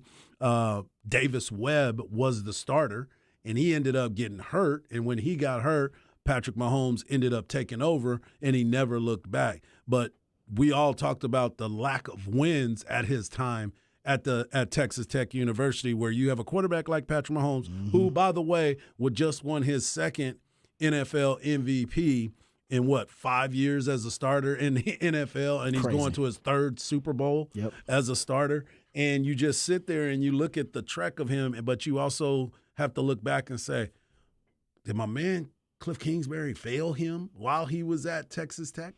Because he wasn't even the starter. He went there and he was on the baseball team at one point as well. So, I remember that. So for him to become the quarterback that he has become, and then I found out even more about Patrick Mahomes, that even when he was in high school, he wasn't initially the starting quarterback. He got a chance to go into the game. Him and another guy were splitting snaps, and the coach saw what he did once he got into the game, and he was like, yeah, I'm just going to stick with Patrick. You might need to go and play wide receiver or something like that. And that guy was his best friend. That was Patrick Mahomes' best friend growing up. And as they went through everything, dude was like, yeah, Patrick can throw the ball a little bit further than me. He can do the things that I'm not capable of doing, so we might as well just let him roll at the quarterback position, which is outstanding. And obviously when he got into the NFL, he had to go through those same things. Same things with Jalen Hurts. When he got into the NFL, he was not perceived to be the starting quarterback. He had to work his way into it, and now he hasn't looked back. And the one thing that I truly like about both of these quarterbacks is the maturity level that they possess. Yeah. Regardless of what's going on around them, they always seem to keep a level head in every situation. The only time that I've ever seen Patrick Mahomes to ever kind of go off or look like he was out of his normal character was just 2 weeks ago when he was arguing with Andy Reid about trying to get back into the game. Yeah. It's very rare that you see that because he's always under control. And I know a lot of people want to talk about his brother and his wife and all that other stuff off the field. And you know, rightfully so. Some of that stuff is warranted. But both of these guys seem to have control of their destiny, and their teammates look to them to lead them the entire way. So it's really cool, a cool story for both of these guys who were both finalists for the Earl Campbell Tyler Rose Awards in the same year. One was a freshman, one was deciding to leave to go into the NFL draft after, I think, his junior year, and he was gone. And now they're getting a chance to meet right now. So this is a really, really cool story for two Texas high school football players that now get a chance to showcase their talents at the highest level in the NFL. Yeah, shows you that whoever the guru is, the panel that is choosing those recipients or the candidates. Yeah, they know what they're doing. They're doing a good job. Yeah. And they all represent the state of Texas. And I know we're going to talk about this, too, a little bit later in the 6 o'clock hour about the NFL Honors awards that were just given out. But it is true. We definitely need to give a shout-out for Garrett Wilson, former flex. Shout out. Would have been a part of the flex right off the rip. Got a chance to get interviewed by the seed, Nolan Hogan, at the draft this past year when they were out in Vegas, and he did mention flex and what all the flex brings to the table. So shout out to Garrett Wilson for being the offensive rookie of the year. It's pretty good. Yeah, no, that's we'll get into it, the NFL awards and the Hall of Fame class, actually. Yep, we got to get into that too. But man, it's the Jets, Jets, Jets, offensive rookie of the year. And the defensive rookie of the year. Yeah, that's pretty wild. It's only happened 3 times in NFL history that a team has had offensive rookie of the year and defensive rookie of the year. I believe the Saints were the last team to do it. Maybe it's 2016. I got to look at my notes to make sure. We'll get into that and talk about that more in the top of the 6 o'clock hour. But yeah, the quarterbacks in this matchup, they're so interesting because, you know, I love the way both organizations work. I talked about this yesterday. Brett Veach, the GM for the Kansas City Chiefs, and Howie Roseman, both being from that Eagles organization, learning from Jeffrey Lurie, also learning from Andy Reid. Both of those guys, big time, you know, risk takers, gamblers. So they're not afraid to shake things up. And, you know, Patrick Mahomes is there, and he is their franchise quarterback because they decided to shake things up. Alex Smith was a perfectly, you know, fine starting quarterback in the league, but they thought they could push the envelope. They thought there was another level, and there was. And they did their research with Patrick Mahomes. Remember, Brett Veach, he's brought from Philly with Andy Reid, and Andy Reid is not necessarily a huge Patrick Mahomes fan. Brett Veach sells him on Patrick Mahomes. Now, he wasn't anti-Patrick Mahomes, but Brett Veach, day after day, he tells stories that he would send clips. He would send clips of highlights of Patrick Mahomes to Andy Reid. Andy Reid actually would complain about it. He was upset. He said, man, it became annoying because he would keep sending me these clips of this player, and I didn't even really care about who the player was. I'm a coach. I'm trying to design plays. I'm doing scouting work. I'm doing stuff at the coaching level, and he keeps sending me plays of this kid. He said, yeah. So I started watching him and going, damn. This is pretty wild. So, sooner or later, I cracked open the film myself and started watching Patrick Mahomes and fell in love with him myself. And he said Brett Veach would come down and go, I told you. And they, as an organization, they traded up to go get that guy. He's the future of their organization. So, you know, that quarterback story is interesting. And then the Philly side's really interesting, too, because, you know, I was talking about Jalen Hurts. Jalen Hurts has worked with a different offensive coordinator. He's basically had 6 different offensive coordinators. If you go look at his 4 years in college and his now 3 years in the NFL. He worked with Mike Locksley, worked with Lane Kiffin there in college as well. Of course, obviously ended up working with Lincoln Riley when he went to Oklahoma. Yep. Ended up working with Doug Peterson. When he first got drafted, he was a Doug Peterson guy, actually. Yep. Doug Peterson definitely knows him from quarterback. Doug Peterson called him Lamar Jackson. He's like, he's Lamar Jackson to me. Well, I don't think he's Lamar Jackson, like pound for pound, but I understand the impact. But he's in the mix. Yeah, the impact. Yeah, MVP caliber dual threat quarterback, and who might have won the MVP if not gotten hurt. If he didn't get, he definitely. I think he would have won if he didn't get hurt, no question. And then they decide, we're going to build around this guy, even though Carson Wentz is there. And then he gets another offensive coordinator in Shane Steichen, and actually Nick Sirianni last year was calling some of those plays too, and decided not to call plays. So he's had a lot of different offenses in his last 6 years at playing football at a high level. Usually that causes regression with QB development. That's just a lot of terminology, a lot of systems, a lot of different concepts, a lot of ways to teach a player. Usually causes regression. Now with him, it actually has accelerated his development. It's like, what the hell? Everybody expected regression. That's not happened. So it's very interesting how both of these quarterbacks have come to be at this point. Fascinating. Right. And the fact of what you said, it shows how intelligent he is on the chalkboard because he's a coach's son. And he's adjusted every single step of the way. He makes it look so easy and so smooth, and that's why people are never too excited about him unless you really watch football. Like if you really watch football, you understand that is a football player. That is why he's had so much success, and it goes back to what I said, that even keel. He's never too high, he's never too low. He got benched after he led his team to the championship game. He brought them to the BCS. Well, it might have been BCS still by then. I don't know, but they were in the championship game, and then he ends up getting benched and stays that year. And then to your point about him going to learn from Lincoln Riley, and he said that it came down to Maryland and another school. And the reason why he was thinking about going to Maryland was because it was going to Mike Locksley. And that makes sense. And Saban talked him out of it and said, if you want to learn to get better, you need to go to Lincoln Riley at Oklahoma.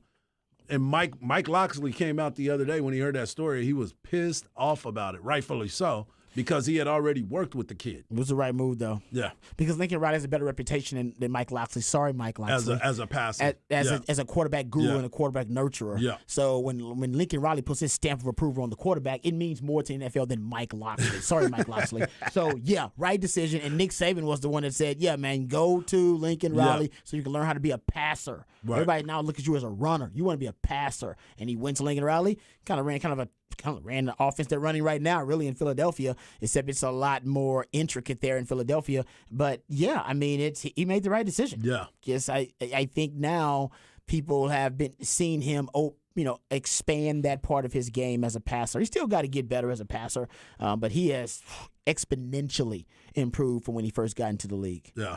And he's, like I said, coach's son, so football IQ through the roof.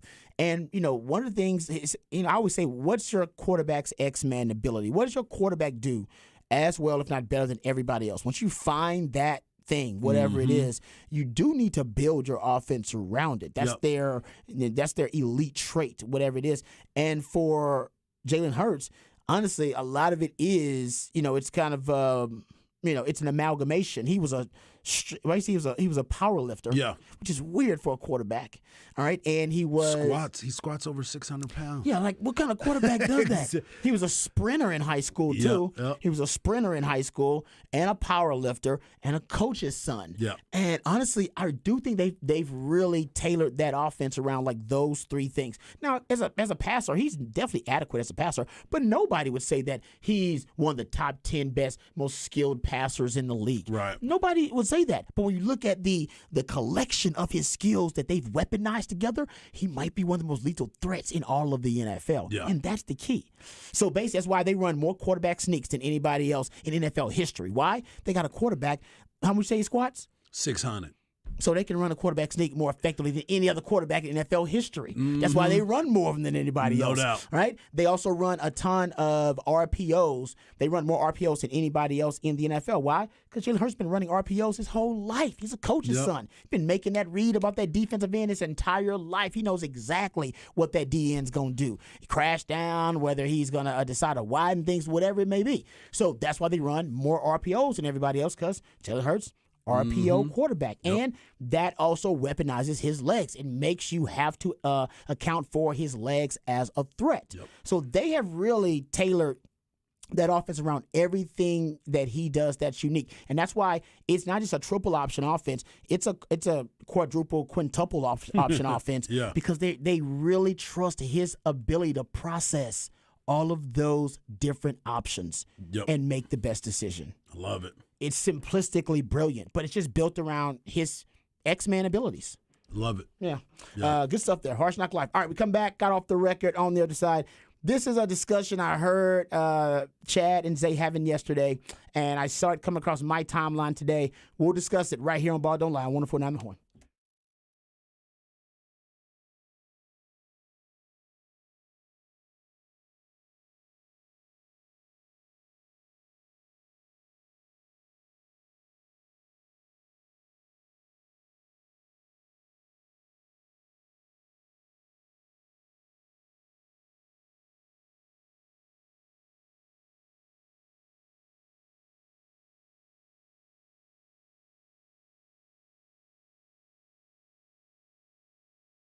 Hey, what's up, folks? Lifetime Longhorn Rod Babers here. Let me tell you about my friends over at Twin Peaks. It is Friday, and if you're looking for somewhere to get the party started, to get the weekend started the right way, how about Twin Peaks? It's a great location to enjoy happy hour, first of all. It's got one of the best happy hours in the city. You can enjoy happy hour from 2 to 7, Monday through Friday. It's happening right now at your local Twin Peaks, the Stassi location, the San Marcos location, or the Round Rock location, and they have great deals like $2, $4, and $6 appetizers if you're a baller on the budget. Also, great drink specials happening during their happy hour. So go check that out, your local Twin Peaks. Great way to get the weekend started. And also, this weekend is about the big game. It's also about all your other favorite sports. NBA is happening right now. Lots of college basketball action happening this weekend. As a matter of fact, Texas is actually having a game this weekend. If you want somewhere to watch all of your favorite sports, all of your favorite teams, how about Twin Peaks? It's also a great place to watch all your favorite sports. It's so much more than just a sports bar, but also the perfect sports bar. Also a great place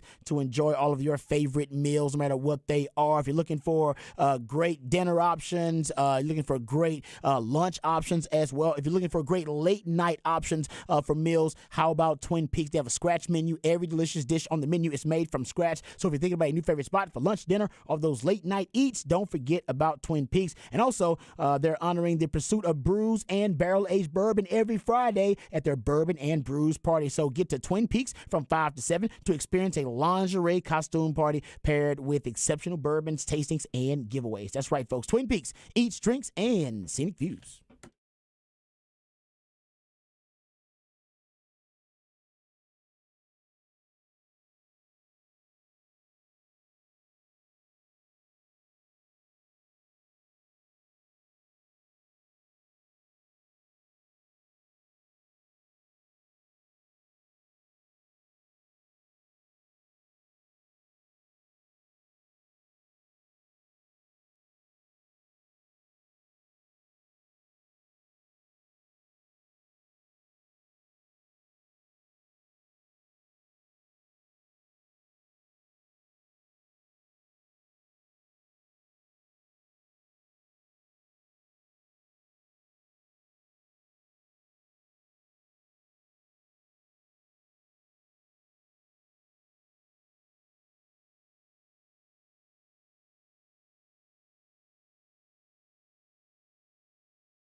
All right, welcome back to Ball Don't Lie right here on 104.9 The Horn.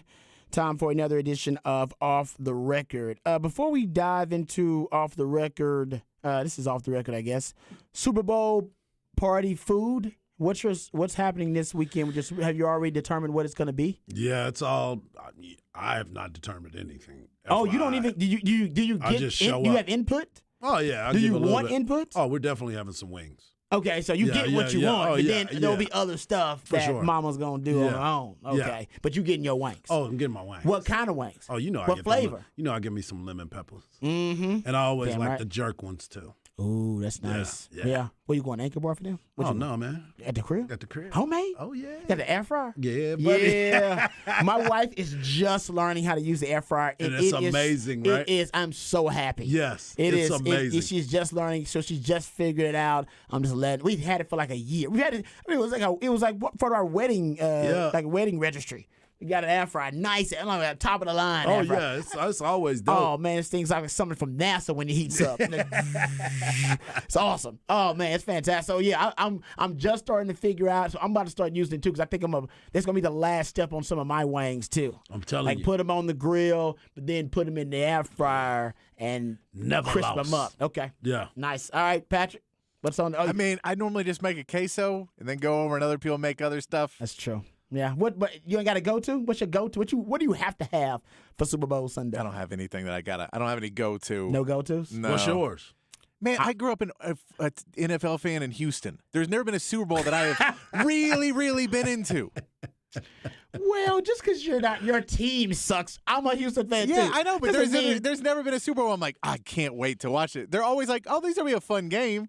But there's never like a Super Bowl where it's anything more than a game. Really? There's nothing that has an extra point where I'm like, man, I cannot wait for Super Bowl Sunday. I'm like that about every Super Bowl. Mm. Every Super Bowl, I am extra. It feels like a holiday for me. Like some people getting like the Christmas spirit. I get like the Super Bowl spirit. Yeah. I am giddy around this time. I'm trying to get My them to wife make it a reckon- national holiday the next day. I am floating. I am giddy. I do feel like I am like in some type of holiday spirit. Yeah. Right now. Yeah. So I'm the opposite of you. No matter who's playing, it could be teams I hate, and I'll be really excited Yeah. about the damn game. And then, but also, I have more of a letdown and disappointment when it's a bad game. Like I am Yeah. sad. I'm depressed afterwards. My whole damn weekend is ruined when the Super Bowl is bad. But if it's great, then I'm on a high. I'm trying to have some Super Bowl sex afterwards. Like it's just a lot. It's a damn good time. All right, I'm trying to do barbecue this year. So deciding between. Whitfield's, my man, Casey Studdard, great yeah. barbecue joint right there. Davison Brody does a really good job. It's fantastic. And deciding between that and Valentina's, man. Good BBQ too, off the chain. I was gonna barbecue myself, and I'm like, I ain't barbecuing myself. Oh man, it takes too much time. You Hell just no, I ain't keep it yeah, too moving. exactly. I'm like, Just nah, say, I'm man, good. I want to enjoy myself. I'm trying to just kick it. enjoy Yeah. myself, Yeah. and that's why I'm going to contract that workout. There it the people who is. know what the hell they're There it doing. is. There you go. That's what I always say when people are like, "Hey, did you fix that? Did you?" No, there are people that get paid to do that, and I want to reward them for their service. Harge won't even park his own damn car. I mean, I've been doing it a lot lately. This You man know what I'm saying? valets everywhere he goes. He Very don't even much park his so. own car. So I Very know much you so. you will pay people to do their damn I'm job. like, hey man, you get paid to do that, man. I want you to call me for certain jobs. I need to call you for certain jobs. Exactly. That's right. All right. How about this story? We'll make this quick because I didn't know it was a thing, and then I heard it, and then I saw it. So Billboard has released their top 10 greatest rappers of all time. Uh-huh. I'm not being sexist here, but I think number 10 may have discredited the entire list. The number 10 greatest rapper of all time, they say, is Nicki Minaj. That's Come on, man. I That's- disagree with that. Not even close. I'm sorry. I disagree Not with even that close. one. Number 9 is Snoop Dogg. Agree? Too high, too low. Give me that one. Give me too high, too low. For Oh these. man. Too high, too Yeah, low. but I mean, I'm like- gonna go too high. I'm no, saying I Snoop think- Dogg is a I little think you're overrated. looking at this. This list is Aha. just like most popular, right? No, this is greatest. No, but they're saying most popular. Because if you're saying greatest, then Nicki neither Min- one Nick- of them is on the list. That's- I'm with you. And I there's think- probably like 35 people that aren't that big that are much better rappers, but they didn't have the hits. I think Snoop Dogg is too high on that list. Yeah. I'm a 1000% agree with that. They got Drake at 8. Too high, too low. For me, way too high. He's definitely way too high. Okay. For right now, Did you see that I mean, corny video he did for LeBron? I mean, the I thought that was you gotta funny. get I knocked down. will say for Billboard, he does have like 8, 9 Billboard top 100 number ones. already. Yeah. Like, But that's what I said. Popular versus Yeah. good. that's a good point. Lil Wayne, number 7. Lil Wayne actually should be up there. Lil Wayne's in terms of his skill and his talent, like his elocutionary talent. He's legit, man. He's a Okay. freak of nature. But some people may not have Lil Wayne there either. They got Notorious B.I.G. at 6. I know you're a fan. I'm a fan. Too high, too low. I'm there with Biggie. Eminem at 5. Yes. Like I said, once again, talking about talent-wise, if you're just going bar for bar, man, not too many people even want to be in the same. Nah, he on the snap- same. he on the snaps same, on it. Yeah, they don't be on the same song with that dude, man. Yeah. He'll make you look bad. Ask Jay-Z. snaps. He made Yep. Jay-Z look bad a couple of times. Tupac at number 4. Tupac's my GOAT, so Tupac definitely should be on the Mount Rushmore. Yep. Too high, too low? I think he should probably be higher, to be quite honest with I you. agree. They got Nas at 3. Tupac's a better rapper than Nas. I'm sorry. I know people love Nas. I'm not a big Nas fan, but I know Nas is great. I'm just not a fan. There you go. It's like Mila Kunis. I know she's hot. I just don't like Mila Kunis. Yep. Okay, she just ain't hot to me. You know what I mean? Well, I need people some finna more. get you back on there. I need some stretch marks or some meat on the bones. Number 2 is Kendrick Lamar. Kendrick Lamar is legit. I don't know if he's that high. Number 2. Number 2 all time. It goes back to what we were talking about, our Jordan and LeBron debate. Depending on your era, Nah, that's people true. start looking at it That's a different way. Generational. Man. That's true. Because go ahead and finish your list, because I got beef on this. Jay-Z's number 1. Which, you know what? I'm not bad if at you want to say Jay-Z. Jay-Z's number 1, I get that. I'm not hating on that. Okay. But he's not my number 1, but I get it.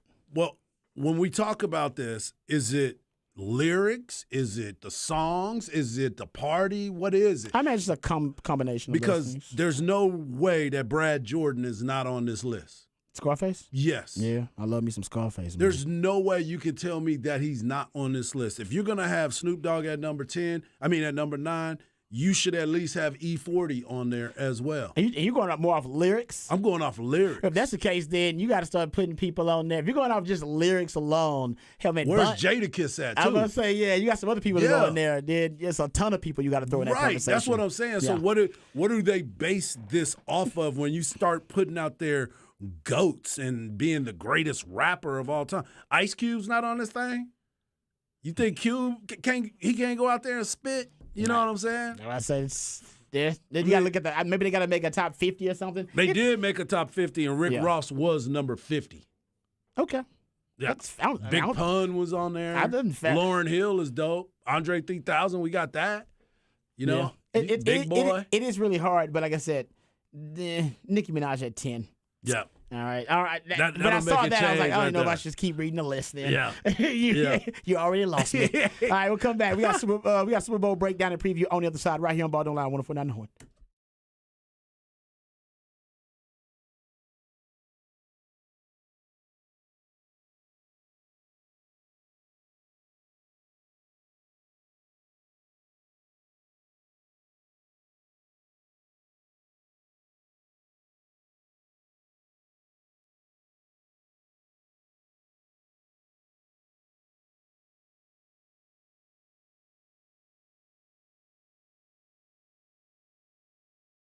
Mike Harge here for the League Kitchen and Tavern. It's that time. It's the weekend, so why not kick your weekend off by hitting up one of the 4 Austin area locations right here for the League. They have one in Avery Ranch. They have one at Bee Cave. They have one in Belterra, which is in Dripping Springs, and, of course, Lakeway. Whether you want to have lunch or dinner, dine in or pick up, the League has something for you. This month, the League is giving you the taste of the Big Easy. Won't you make that trip over there and get some of that Creole Cobb salad, or better yet, do yourself a favor and hit up that stuffed pork chop. Why not try the potato croquettes?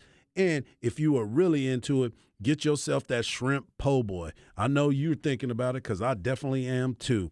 And if you want to make a trip out to Lakeway location and have some of that Lonnie's famous fried chicken, do that this Sunday. Legend has it that Lonnie's famous fried chicken is some of the best fried chicken around. The menu includes a family bucket that's enough to feed up to 8 people. You get 4-piece plate, you get wings, and of course, you get those waffle fries. Treat yourself, your family, and your friends, but better yet, I'll see you over at the League. You can order it all online at leaguekitchen.com. That is leaguekitchen.com.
Welcome back to Ball Don't Lie right here on 104.9 The Horn. It is a 512 Friday edition of Ball Don't Lie. That's when we play jams from local bands and artists, very talented human beings who you have a chance to catch live right here in the ATX, the live music capital of the world. Who we jamming right now, Patrick? This is Tomar and the FCs. He is playing tonight at Antone's. They're doing a big show, but got a bunch of guests.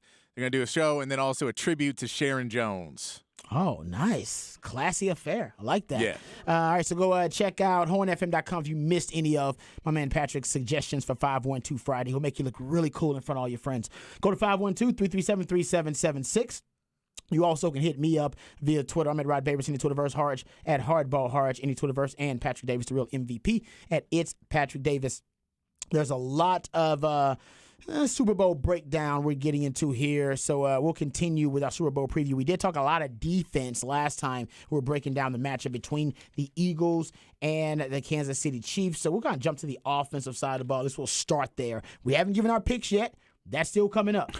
We're waiting. I don't even know who I'm picking yet. I'm telling you, I don't know who I'm picking yet. I said earlier in the show, my job is basically to make everybody second guess their pick. Yep. It's that kind of game. It's that kind of game where both of these teams have certain advantages that could end up becoming the deciding advantage in this matchup. But I could see it going either way. So we'll talk obviously a lot about the matchup all throughout the day, but we'll start with the offenses here. All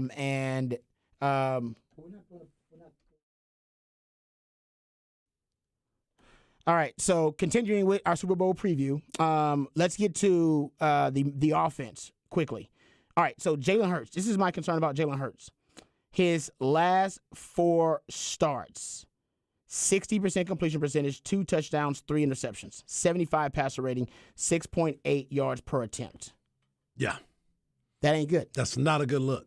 for his last 4 starts. Right. And a lot of that we can attest to maybe a shoulder. He's still not healthy. He could possibly get back, and maybe he's been going through the treatment right now like what Patrick Mahomes was doing. You know, he probably was going through the same therapy. Everybody wanted to talk about Patrick Mahomes' ankle, but nobody's bringing up the fact that this dude landed on his shoulder, his throwing shoulder, and he has to come back and try to make sure that that is in the right place, which is why he didn't throw the ball possibly as well as he did before at the beginning of the season. And he wasn't running the way that he was before because he didn't want to take that hit on that shoulder. Yeah, no, it makes sense. I'm with you. I don't think he wanted to damage it much. He also hasn't run a lot since injuring his shoulder. He hasn't rushed for over 40 yards since week 15. Right. But this is the empty the bucket game, to quote Jerry Jones. Yeah, you got to do it. This is when you're emptying the bucket. So this would be the game where you get all of Jalen Hurts, but you don't want to get hurt during the game. Right. Makes you less effective during the game, too. So if you're looking at both of the quarterbacks, that's a concern for Jalen Hurts the last 4 starts. For Mahomes, it's the Super Bowl starts, ironically. In the Super Bowl, Patrick Mahomes has been pedestrian, basically, in the Super Bowls. And I went back and I gave you the stats yesterday about Patrick Mahomes. You know, I think he just played against really good defenses in the Super Bowls. I mean, he has played against Eagles are a great defense. 49ers were a really good defense at that time as well. He played against the Bucs, really good defense, and obviously we saw how that worked out for him too. So it's not just Patrick Mahomes hasn't had spectacular Super Bowls. It's also he's going up against really good defenses, and he's got another one. And this is a really good defense that he'll be going up against. And here's a little stat for you about Patrick Mahomes, and I gave this earlier too about the deep threat. And I wonder if the Eagles are going to use this against Patrick Mahomes and force him to break tendency. Because Mahomes started his career as basically the best deep threat passer in the NFL. He had 47 deep touchdown passes in his first 4 years, and he was essentially the guy that can make any deep throw because he did have a golden cannon of an arm. This season, and that deep pass, I mean 20-plus yards down the field. This season, he only has 1 deep touchdown pass, one deep pass of 20 yards or more down the field. That's it. That is a mind-blowing stat. He's actually got 31 touchdowns of 10-plus yards down the field. His 8.2% deep pass rate. It's the lowest of his career in 2022. So the Patrick Mahomes that everybody thinks they know, the Patrick Mahomes that is the mad bomber that scrambles, that can chunk the ball down the field, he actually is not that Patrick Mahomes anymore. He's actually become a much more domesticated, conservative version of Patrick Mahomes who makes all the right decisions, but it's not the flashy, spectacular, blockbuster plays of deep balls downfield. His average depth of target in the playoffs, 6.4 yards, which would be tied for the lowest in the NFL this season with Daniel Jones and Colt McCoy. His regular season average depth of target is 7.7 yards. So he actually throws a lot more underneath targets and a lot more check downs than he ever has as a player. And it worked. He ended up winning MVP. Yes. He said basically he's won MVP as the best deep ball passer in the NFL. 47 deep touchdown passes in his first 4 years, and he's also now won MVP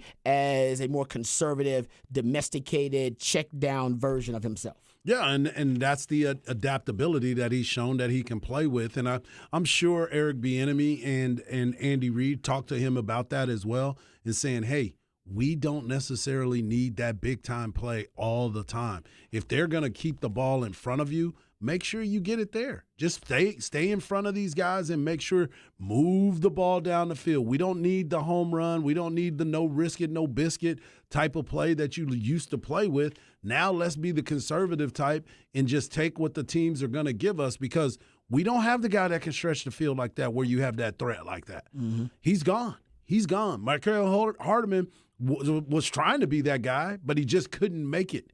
He couldn't make it happen. And then we thought Kadarius Toney, when he came, they thought that he might be that guy. Well, he's made some other adjustments, and things have worked out well for them. And to your point, my man just got named MVP, so he did something right.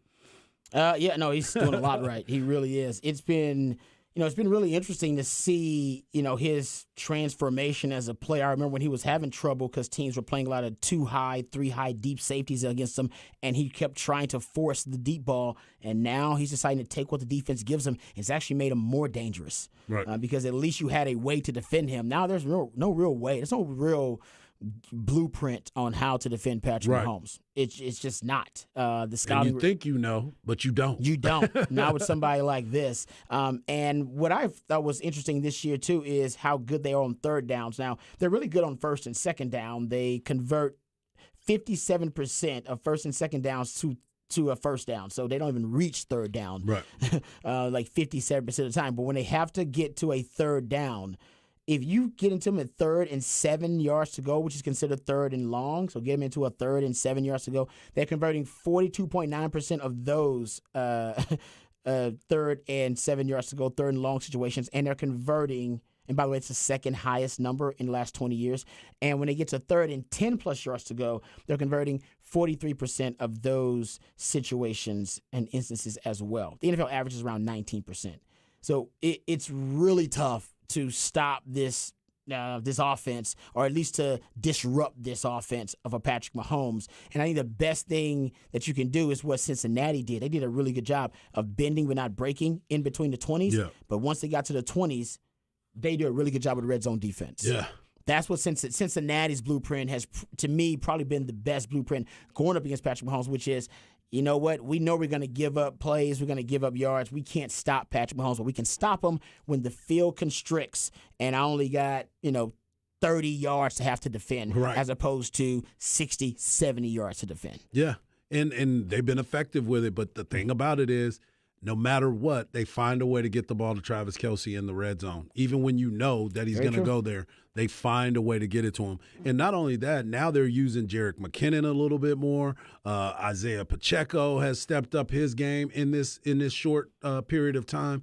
So I keep looking at it and trying to figure out what are the weapons that they're going to be able to use. But the ultimate weapon is the quarterback, and he's going to give you everything he has. So he's going to find some ways to make it happen. Yeah, the Chiefs have more passing attempts with 2 tight ends on the field this season than any team in the league.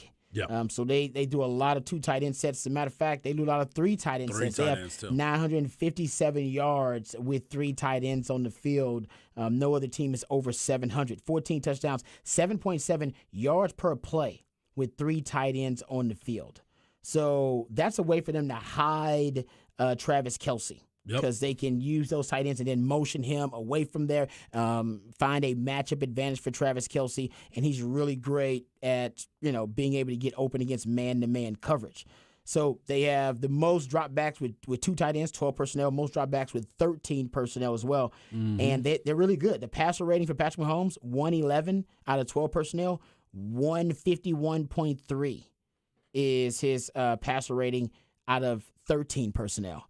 And the reason that's important is because you're going up against the best pass rush that the NFL has seen in 20-something years. Yep. Some would say the best pass rush since the Bears, the Ditka Bears back in the day, because they have, I believe, 83 sacks after having 8 in the playoffs and finishing the season with 75. So it is an extremely dangerous pass rush the Philadelphia Eagles have. One way to neutralize that pass rush, multiple tight ends. Yep. 3 tight ends. Now, that's going to hurt limits you. It hurts you. It limits you in other ways. But some of your different, packages could have 2-3 tight ends. It could help you in pass pro, but also help you be able to zero in on and isolating a matchup with just Kelce down the field. Yep. And like you said, maybe you want to run it with Pacheco. Yep. Pacheco can run the rock. He can. I mean, and he's been really, really good lately. And but the problem is, going back to what you said about all the rookies that will be on the field, is this moment too big for him? Is he going to be out there feeling nervous and having ball security issues? Those are the things that you got to take into account too. But I think he's at this point, like I said earlier, they're not rookies anymore. They've been playing all year. They understand. They're at the pinnacle of their football careers of being in the Super Bowl. I think he'll be fine. But you're right. Get the ball to some of the other playmakers as well. Pacheco ranks 9th in the NFL in carries since Week 10, 3rd in rushing yards since Week 10, and with 5.1 yards per attempt, he's 2nd in yards per attempt since Week 10. 7th in yards after contact, 6th in yards after contact per attempt since then. So he's been actually a top 5 running back in the NFL, arguably, since Week 10. The rookie's starting to figure some things out. Yep. So that's something to watch, too, because Pacheco can be huge. Because if Kansas City is one-dimensional and throwing the ball the entire game, that's a really bad omen for Kansas City. They got to have some balance so they can keep Philadelphia off balance. Yep. So they can't just pin their ears back and come after Patrick Mahomes. The Eagles' offense, which I love, like I said, it's a triple option, quadruple, quintuple option offense.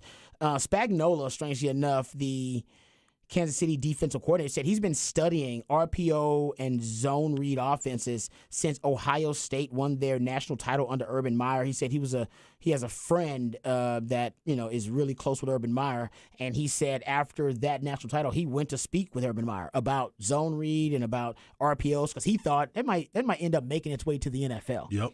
Well, he's a damn smart man because it did. It trickled its way up to the NFL. So he actually has been studying these types of offenses for a long time.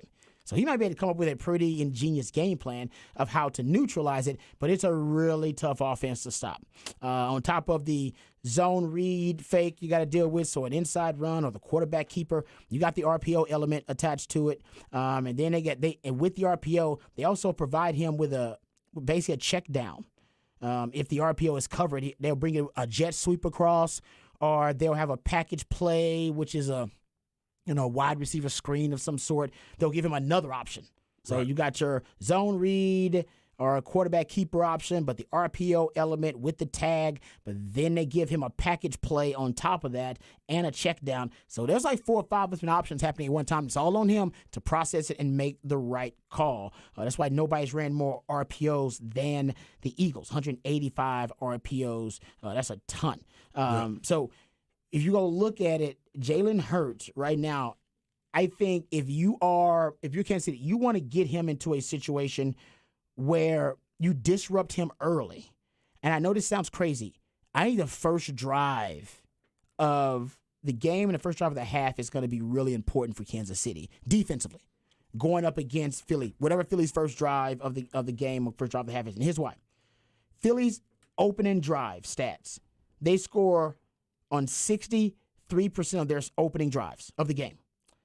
That's a 52, nearly 53% touchdown rate on the opening drive of the game for them.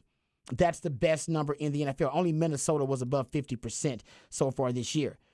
And here are the stats, the little trends about their opening drive, because their opening drives don't match the rest of Yep. their game script. It just doesn't match. It's weird. Not weird. It's smart. The Eagles' opening drive, they usually are an 11 personnel, 80% of the time. They're in 11 personnel, one back, one tight ends. They use a lot of up-tempo and no huddle, a ton of it, way more than they use the rest of the game. They throw it 63% of the time on that first drive of the game. Mm-hmm. And they run it 56% of the time the rest of the half, and only 48% of the time the rest of the game. They throw it. So basically they throw it more than they throw it any other part of the game on that opening drive. And basically the rest of the game, they like to run it. Their run rate is really, really high. Like I said, they only throw it 48% the rest of the game after throwing it 63% of the time on the first drive. Wow.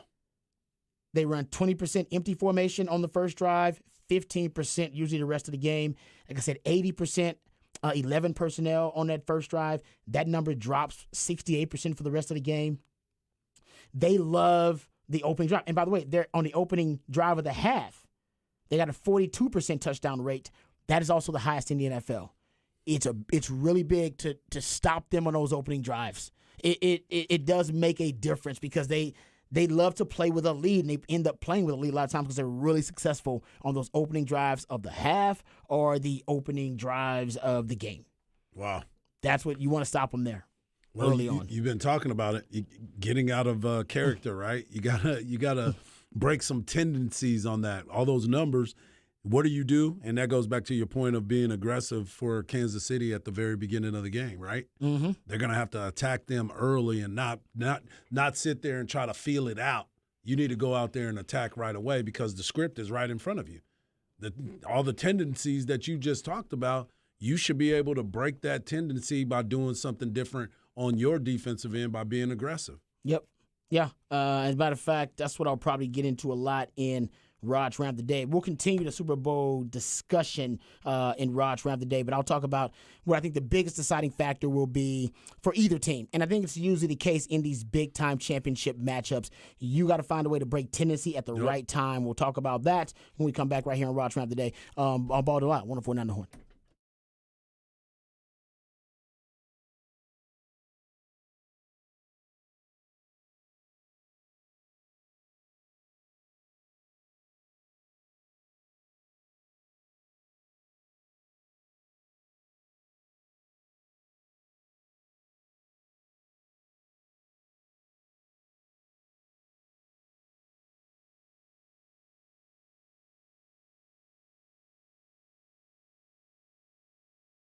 Hey, what's up, folks? Lifetime Long Run Rod Babers here. Let me tell you about my friends over at Apple Leasing because they know that time is money. Matter of fact, they want to make sure they save you time and save you money. They're going to do both. They do it really, really well. That's why they've been doing business here in Austin for almost 40 years. So how about this, folks? My friends at Apple Leasing can help you get the price you want, the payment you want on the car that you want. And it sounds too good to be true. And it sounds a little too simple, but it's not. It's just the exact way they do business, and they've been doing it here for a really long time. The professionals over at Apple Leasing can help you get the price you want, the payment you want on the car you want, and all it takes is one phone call or one click on Apple Leasing's website, and you'll get a quote on any make or model vehicle that you want. They can even give you an estimate on the value of your trade-in right over the phone. Apple Leasing's simple interest, easy lease allows you to have more flexibility, which is going to give you more possibilities and options to help you find the vehicle that fits you best, but more importantly, the vehicle that fits your budget best. Inflation is through the roof. We all know it. We all feel it. It's never been more expensive to buy a new car, buy a used car, or buy anything for that matter. So leasing actually makes more sense than ever. So call Apple Leasing today at 512-346-9977 and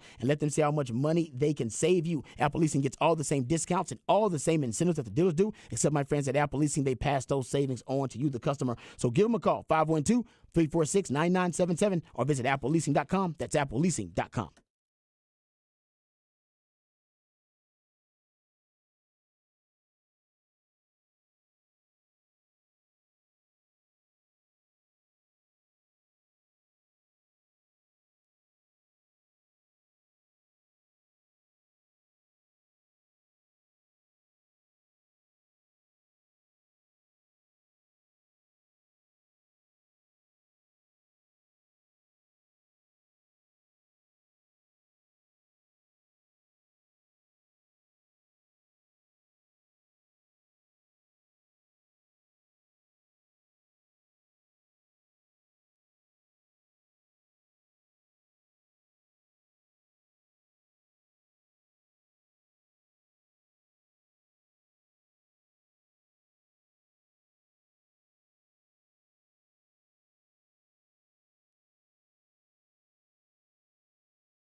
All right, welcome back to Raj Round the Day. And since we are talking about the matchup between the Bengals and the Chiefs, it's time for our big game bowl coverage. The Horns Big Game coverage is brought to you by Texas Truck and Trailer, located in Leander on Crystal Falls Parkway and in Northeast Austin at I-35 and Runberg. Call Texas Truck and Trailer at 512-528-6038. That's 528-6038.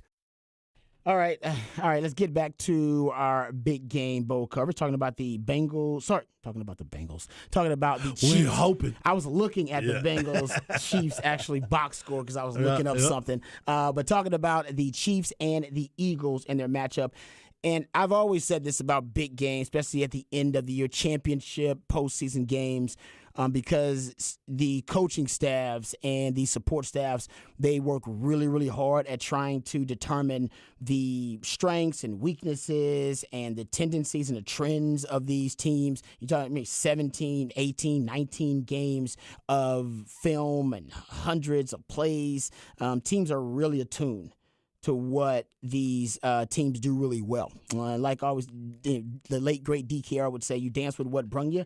So once you have perfected or you become really proficient in certain concepts, you're not going to stop doing what you do really well and what has made you a Super Bowl contender or a championship contender. So based on those trends and those tendencies, you can really situationally put yourself in a position to get a huge advantage if you can break those tendencies at the right time.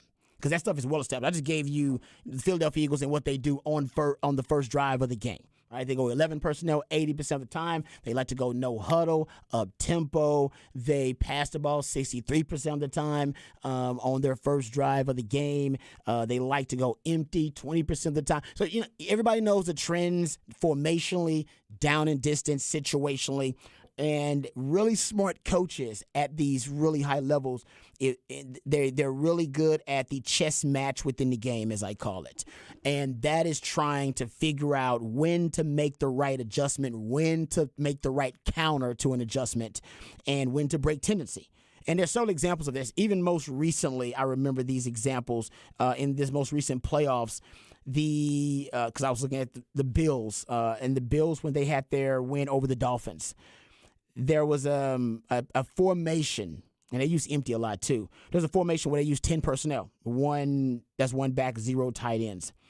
And they used 10 personnel on 4 of their snaps against the Dolphins, but they only used 10 personnel on 7 total snaps the entire season.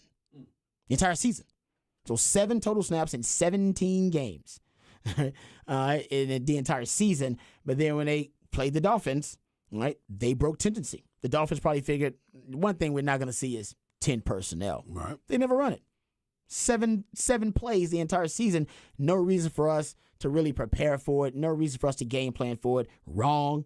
2 of those 4 plays that they ran out of 10 personnel, all right, were explosive plays. They had a Cole Beasley explosive third down catch, and they had a Khalil Shakir's catch on that first drive.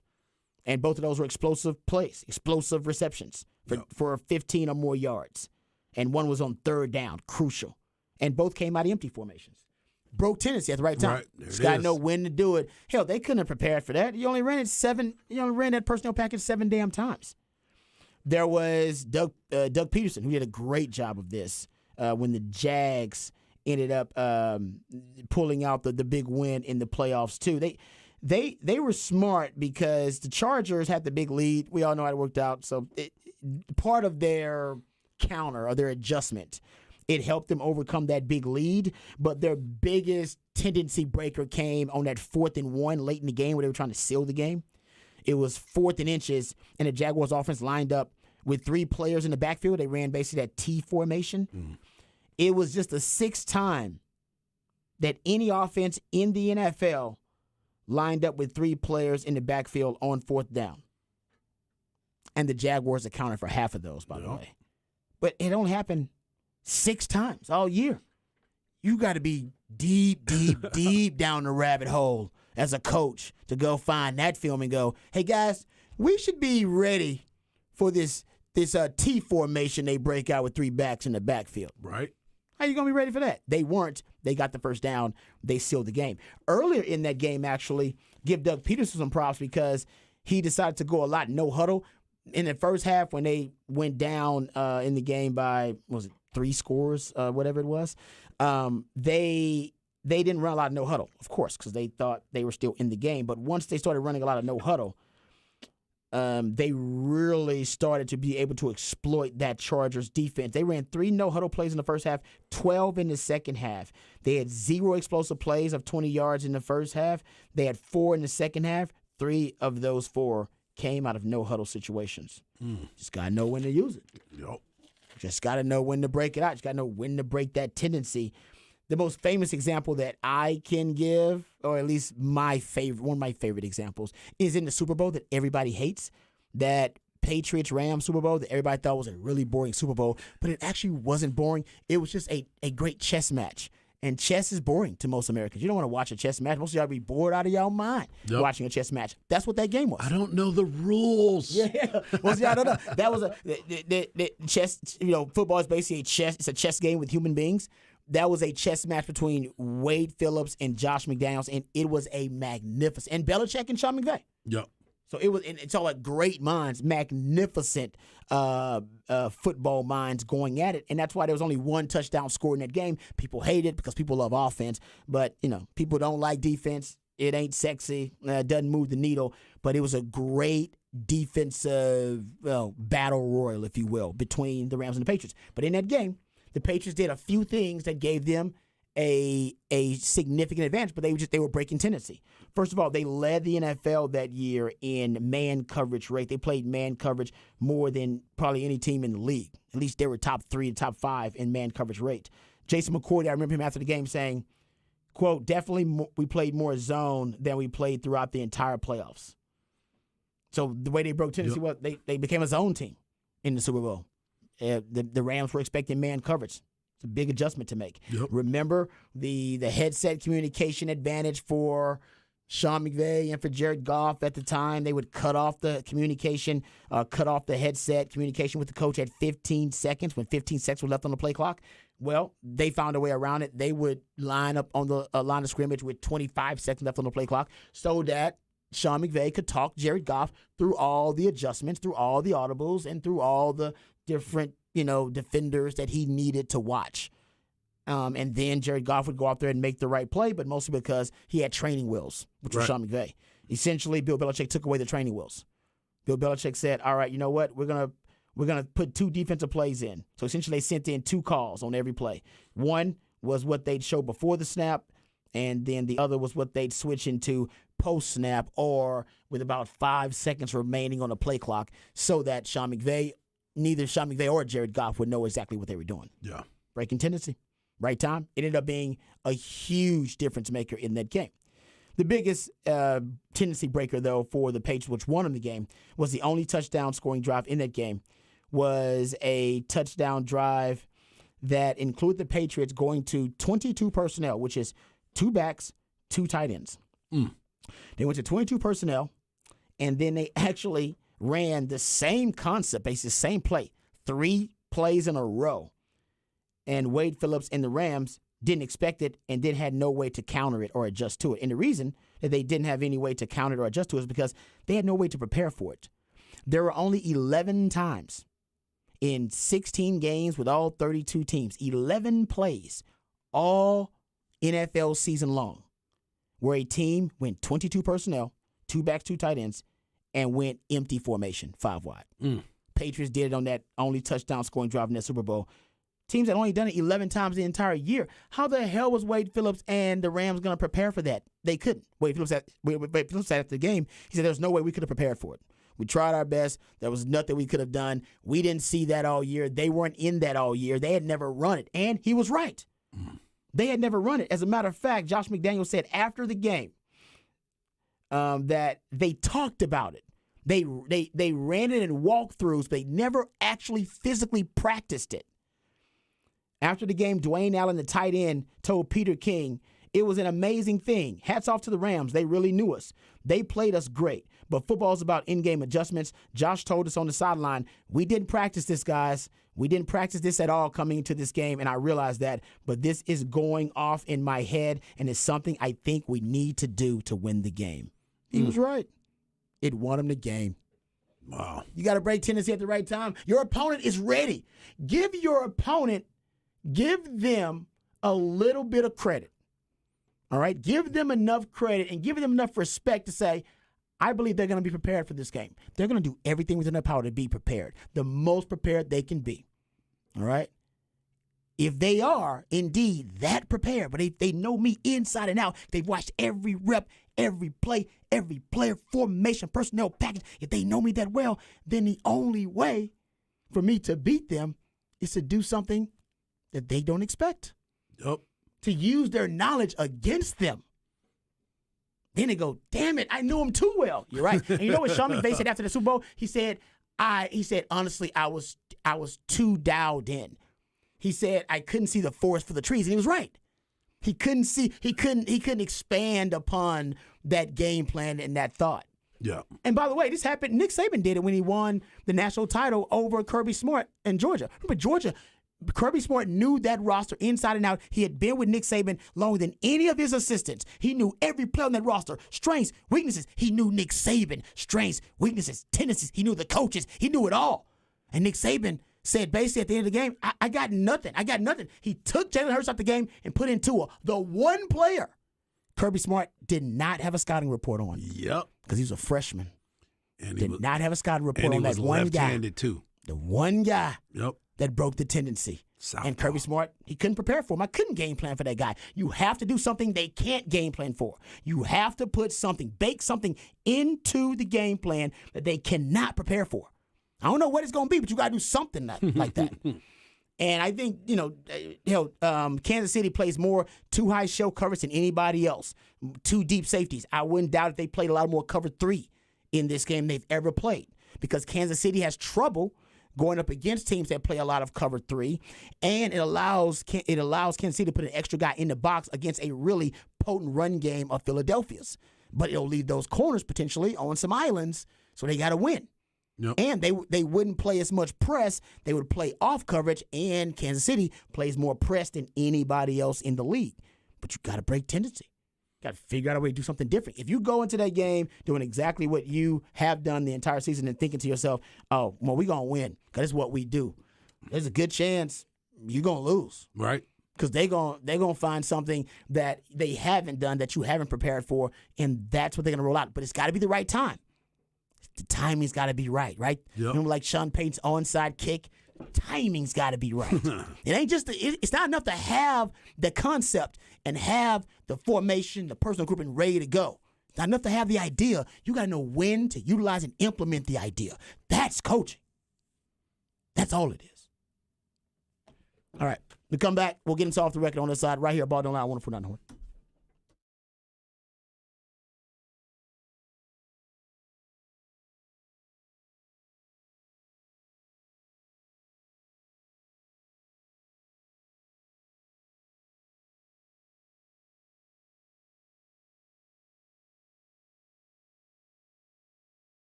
Hey, what's up, folks? Lifetime Longhorn Rod Babers here. You asked for it, and MyBookie listened. MyBookie designed a unique deposit bonus that lets you cash in and cash out quick. No more waiting for the rollovers. No more waiting for those delays. You win, you cash out. This is a unique deposit bonus for sports bettors who want to focus on what to bet on and when the payout comes. That's right, folks. You don't want to sweat the cash payouts. You want to make sure that you get your money as soon as you win, and that's what MyBookie is all about. You can make your first deposit today with the promo code HORN, HORN, and wager your deposit amount just once, and you'll be immediately eligible for the cash payout. So if you want a sports book that can give you the most bang for your buck, bet on the big game with MyBookie. Pre-game, live lines, also the great big game prop prop bets as well. You can bet everything from the opening coin toss to the length of the national anthem to the color of the Gatorade dumped on the winning coach. You have so many different ways to win at MyBookie, but also my friends at MyBookie, they're going to make sure that when you win that you get your straight cash, homie. MyBookie gives you the most bang for your buck, but all you got to do is use the promo code HORN,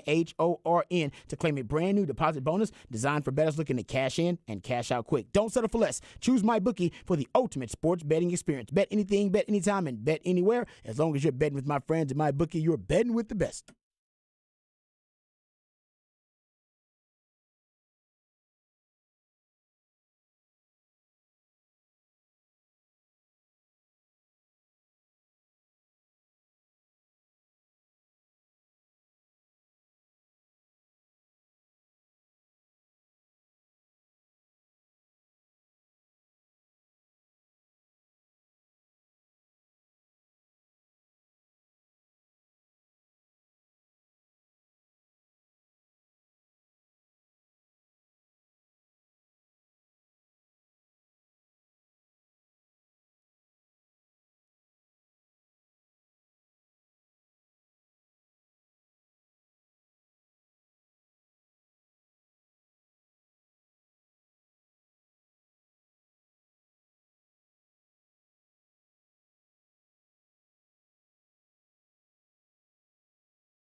Welcome back to Ball Don't Lie right here on 104.9 The Horn. 512 Friday, we play jams from local bands and artists. Very talented people who you can catch live right here in the ATX. Who we jamming right now, Patrick? This is The Point, and they're playing Saturday at the 13th floor. Ooh, I like that. Sounds intriguing. That mean hard. 13th floor. 13th floor, yeah. Isn't that like bad luck or Yeah, something? it's supposed to be, but Oh, that no, means it's- there's a party going on. It's a up psych rock. Ah, I gotcha. Yeah, if you remember, there was a band back in the day here in Austin called Rocky Erickson and the 13th Floor Elevators. Wow. Oh, okay. They popularized the electric jug.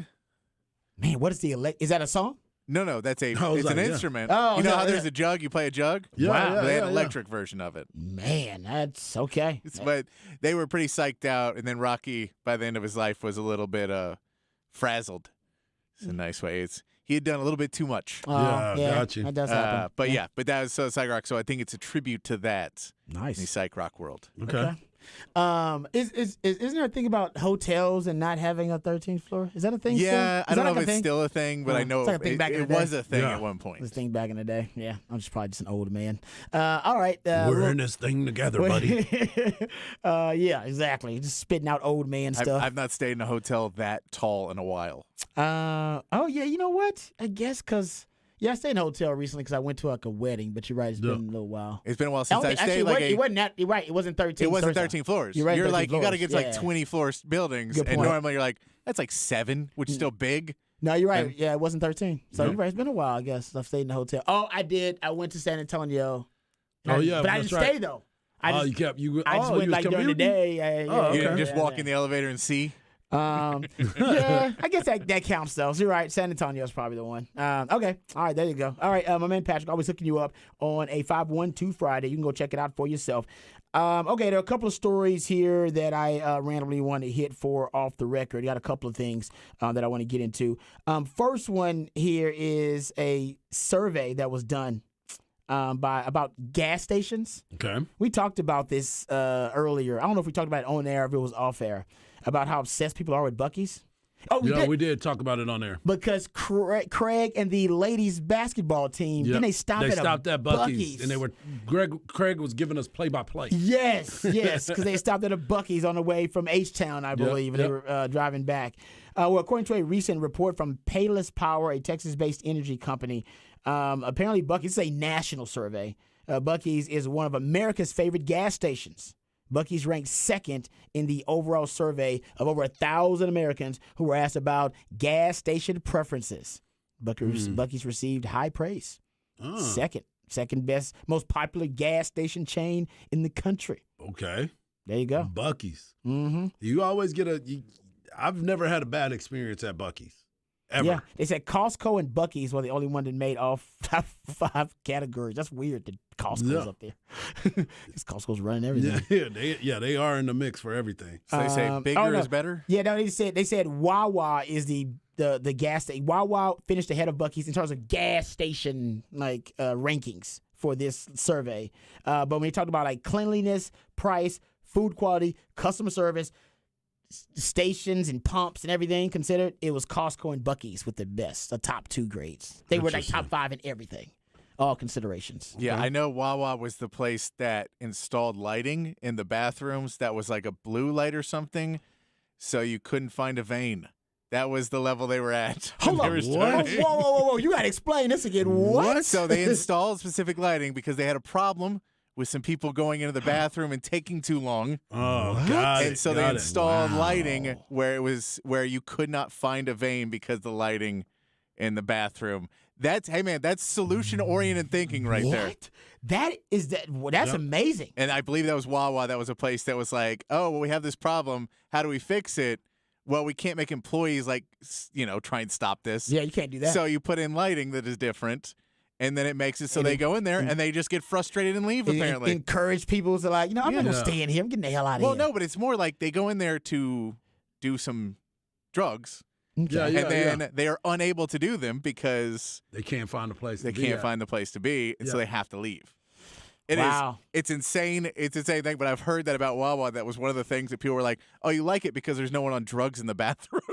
Right. When you Yeah. get up into the Northeast, That You're is like, crazy. Yeah, it makes sense though. I guess if you're trying to just keep people out of there, if they're hanging out and they're loitering too long. well, Yeah. passed out by a toilet. Never a good look. passed out, but it's not helping your business. I Not imagine. helping your Not business at all. Man, Patrick dropping nuggets like Yeah. that, just breaking it down. I had no idea. The Nuggets. I don't think I've ever even been in a Wawa before. No, they it's said Northeast, a right? They said it's Philly. Yeah, I don't They think said I've it's been in a Philly Wawa spot. before. No, I've I've not. I've been to Buc-ee's and still will say the Buc-ee's experience a little overrated. I don't get it. I still don't get it.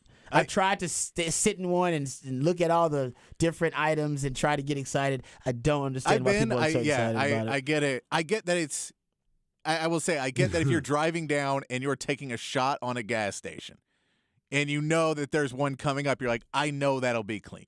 Yep. Versus I pull over and I may roll into a place where there's one guy and he's doing 7 jobs and like one of the doors is locked and I don't know if I can get in. Like, you know what I mean? Wow. When you're driving at like 2 a.m. There's a lot. Yeah, I'm with you. These people say they spent an average of 20 minutes at their favorite gas station. I don't. Buc-ee's and Wawa. 20 minutes? No, I mean, What are you doing at this gas if station? you count putting gas in the car. Well, that shouldn't take 20 minutes. No, but if you're like, I pump 5 minutes. my car for 5, and then I go to the bathroom, that's another 4, I guess and then I so. got to get some. Then I gotta That's still shop not around. close. Some I'm not snacks. shopping though. I get Like I'm still in and out. those people are but shopping, I guess. Yeah, those people are enjoying the atmosphere. I don't. 20 minutes at their favorite gas station. People really enjoy Buc-ee's. So I mean, you're right. People go there. Sometimes it's 20 minutes because you can't get out of there because there's Yeah. so many people. Yeah, you would think that with all those pumps that they wouldn't be all full at one point. And They sometimes are they are. all full. Yeah, it's just like, what the hell is You're going on? waiting to get gas. But I agree with Patrick. Some people just want a clean bathroom, which I am all for a clean bathroom. 1000%. So if you got, that's why I'm a big fan of Chick-fil-A because Chick-fil-A's bathrooms are most of the time they're clean. Very rare you walk up on a Chick-fil-A bathroom that looks like somebody had the bubble guts. High-end hotels, too. Exactly. High-end hotels. High-end hotels like that. So I feel that, but like I said, I usually don't. I plan my day out really well, even trips really well, where I don't have to stop at a restroom to do that. If I stop at a restroom, it's usually something really easy, quick peasy, and I'm out. Yeah. I ain't got to sit down up in that joint. Right, so, yeah, I feel if you got to sit down in any type of gas station restroom, you planned your day poorly. You screwed up somehow. You're I already don't- living a different life. Yeah, there. There's a huge restroom. But Buc-ee's is like you're on a trip somewhere, so that would be like, hey man, I'm going from El Paso to Beaumont. That's fair. I may have to use the bathroom in between El Paso and Beaumont, right? Couple times. Yeah, That's true. so there may be a thing where you're just like, yeah, I'm on 1 day trip, but it's like 16 hours. That's very true. I may have to take a break I haven't somewhere. done- I And haven't if done I'm those on trips that in a while. road and I don't know where I'm at and I see a Buc-ee's, I may be like, I know that is clean, Yes. and I can go knock it there. Of course, yes. If you're traveling cross country, but I haven't done that in quite some time, and I don't plan on doing it. No, I haven't done it since I was Quite touring with the some time. band, but Like my mom and dad took us to Florida. It was the last cross country trip. But no, I drove from Detroit to Houston. I was trying to say, I remember you telling I did us from we Detroit drove to Houston, back. so that was a kind of a cross. But we stopped in at a hotel and chilled. So we didn't stop at the Buc-ee's. it Stopped wasn't a at stop an and actual go. hotel Yeah. in a city, and then stopped there and hung out and kicked it, and then got a chance to relax. So Yep. I don't know. I'm pretty anti gas station restrooms in general. I guess that's what I'm trying to I make. think we all are until Not that everybody. moment where Not everybody. No, that's right, yeah. Some people will really enjoy these gas station restrooms. that is a special breed. Exactly. See, there you go. So he says truck stops are pretty good, and they offer a shower for a cheap price with a private bathroom. There you go. I've seen those though. Yeah. Showers. Yeah. Now, if you're truck driving, different story altogether. Yeah. Yeah. That's part of it. That's part why- of your gig. That's part of it. That's the Yeah. lifestyle you live in. I get it. And Buc-ee's are saints for having those clean restrooms for the truck drivers. For me, I'm just driving 2-3 hours, man. I Yep. can hold it. And if I can't hold it, then I made a poor decision. Yep. And I need to be punished. Well, you also have your pickle jar in the car with you because wifey she has packed that for you. Hey, man. Rod's We already got used that- it once. He's got to eat some more pickles before he gets the pickle jar back. We know Rod ain't using a recycled pickle jar for that. No, that pickle jar is gone. destroyed. Yes, it's gone. My wife actually found it because I left it in the garage. 'Cause I don't know why I left it in the garage. That wasn't smart. And she's like, "What is this?" I was like, "It's the pickle jar you got for me. I used it." She's like, "Then why do you throw it away?" And I was like, "I don't know why I didn't throw it away. I'm an idiot." So, anyway, too much information. Let's come back. We'll get into NFL awards and the Hall of Fame class that was announced right here on Ball Don't Lie 104.9 The Horn.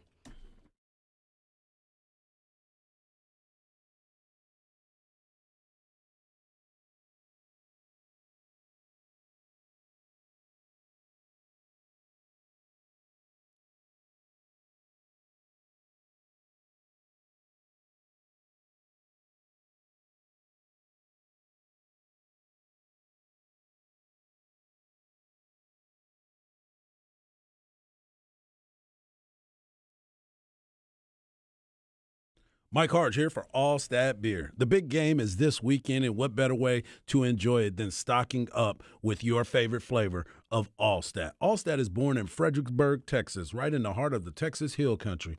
They have a beautiful state-of-the-art brewery. The brewery prides itself on their award-winning German-style beers, and they also have a fine dining restaurant and a tap room where you can try multiple flavors. Do yourself a favor and plan a tour today and check it out for yourself. Great beer with great food and, of course, with some great friends. Go to allstatbeer.com right now, and you can find a local watering hole where you can enjoy some or where you can pick some up on your way home, because they are in all of the gas stations that we were just talking about, and you can also pick them up at your local liquor store. Make Allstat your beer of choice. Allstat beer is 100% German made with 100% German ingredients. That means German hops, malts, and yeast, and of course that natural Hill Country water. Allstat beer, no impurities, no regrets.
Welcome back to Ball Don't Lie right here on 104.9 The Horn.